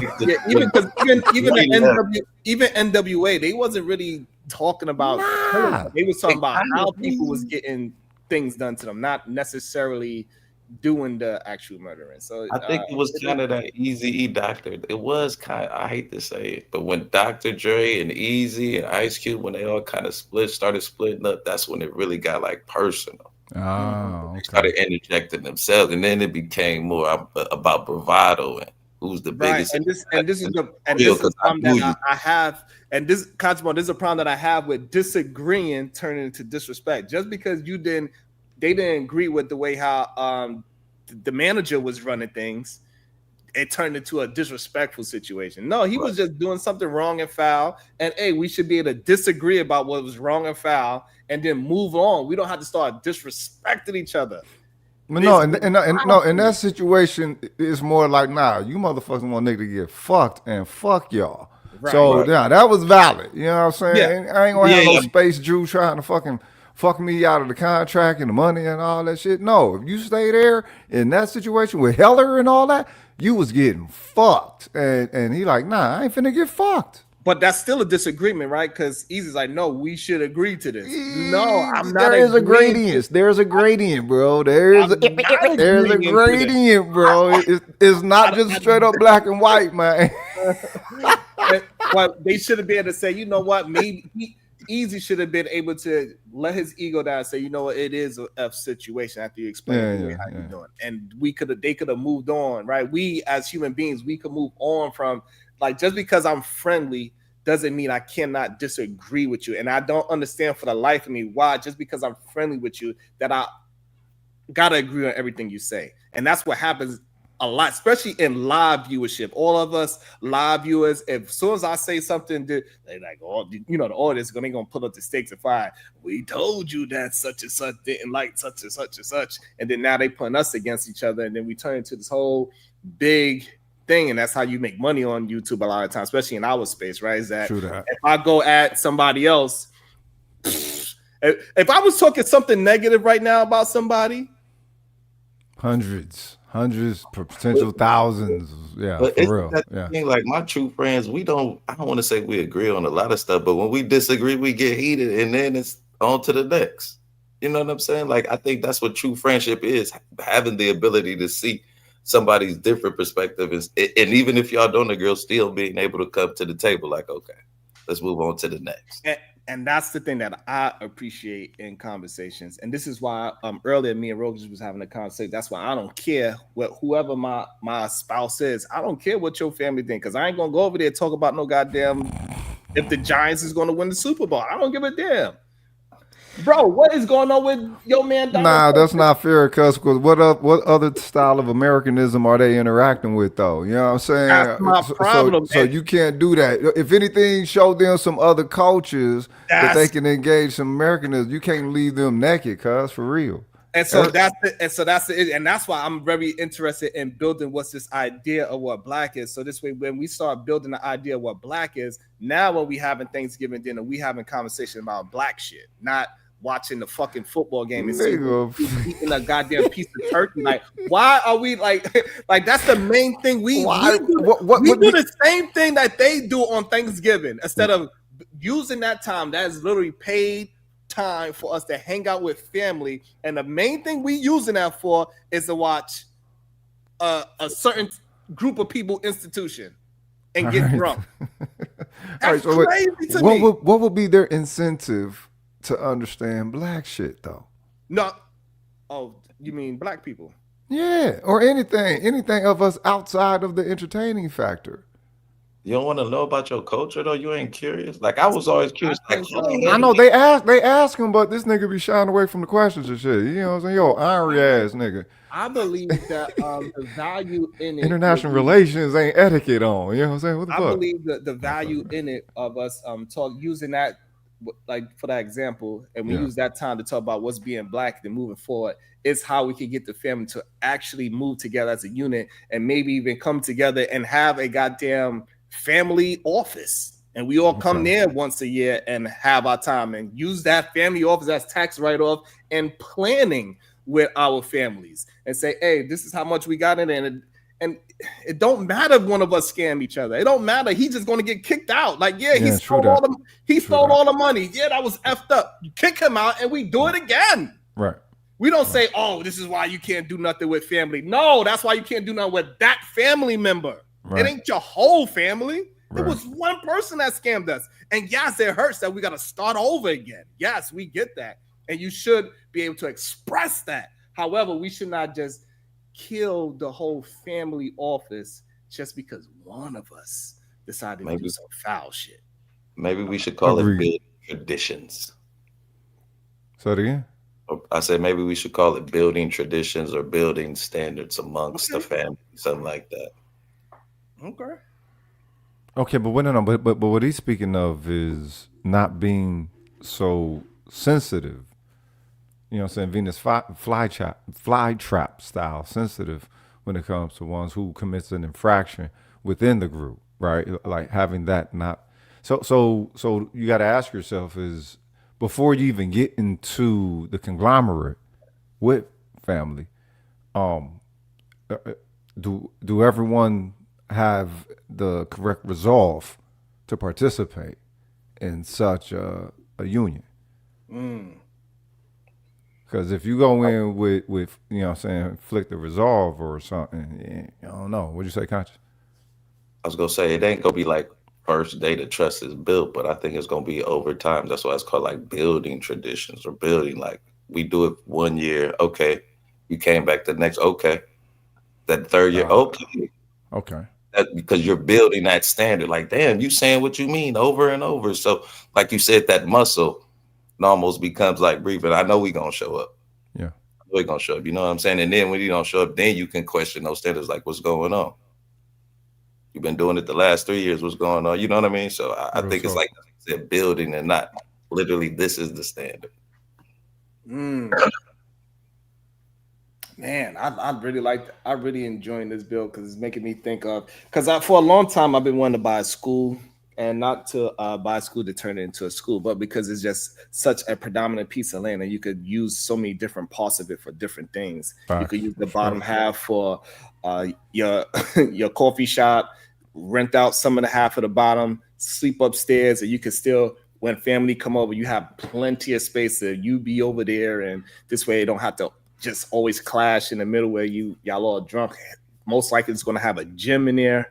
So now you got a basketball gym that's already set up for you. All you got to do is maintain it. It might have an auditorium. Now your kids now when we come together, we can have our own family talent show, for God's sakes. You know what I'm saying? And not necessarily have the school but to have the structure because it's already there instead of spending so much hundreds of thousands, possibly even $1 million to build something of a compound type of situation. Just go ahead and buy it. But the problem is that finding a compound in a place where it's close to the city is actually. Yeah, I was about to say, y'all black people gonna have to come back down south. Y'all really want to? I mean, it's so much further. Like, y'all gonna have to come on back. That's my biggest issue. It's hard for me to leave the city. I ain't gonna front. I ain't gonna lie to you. Why? But why though? What does the city provide that you can't create outside of the city? So for me, I'm even though I do not partake in the city life anymore, right? For the city. It's just that the fact that just enough. No matter what day I feel like I want to partake in some city foolishness, is right there for me. I'm right. There you go. When you like the unnecessariness. What you say? You like unnecessary? What? Yeah, bro. And what was it? Unnecessary something. I gotta break it. I don't know. Where you from originally? Brooklyn. Oh, well, see, that would be the thing. All right, then. No wonder. Yeah, y'all about it, cuz. All right, then. No fucking said.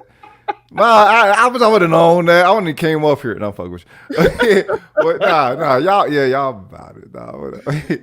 Shout out to Yasin Bey, my favorite fucking MC, nigga.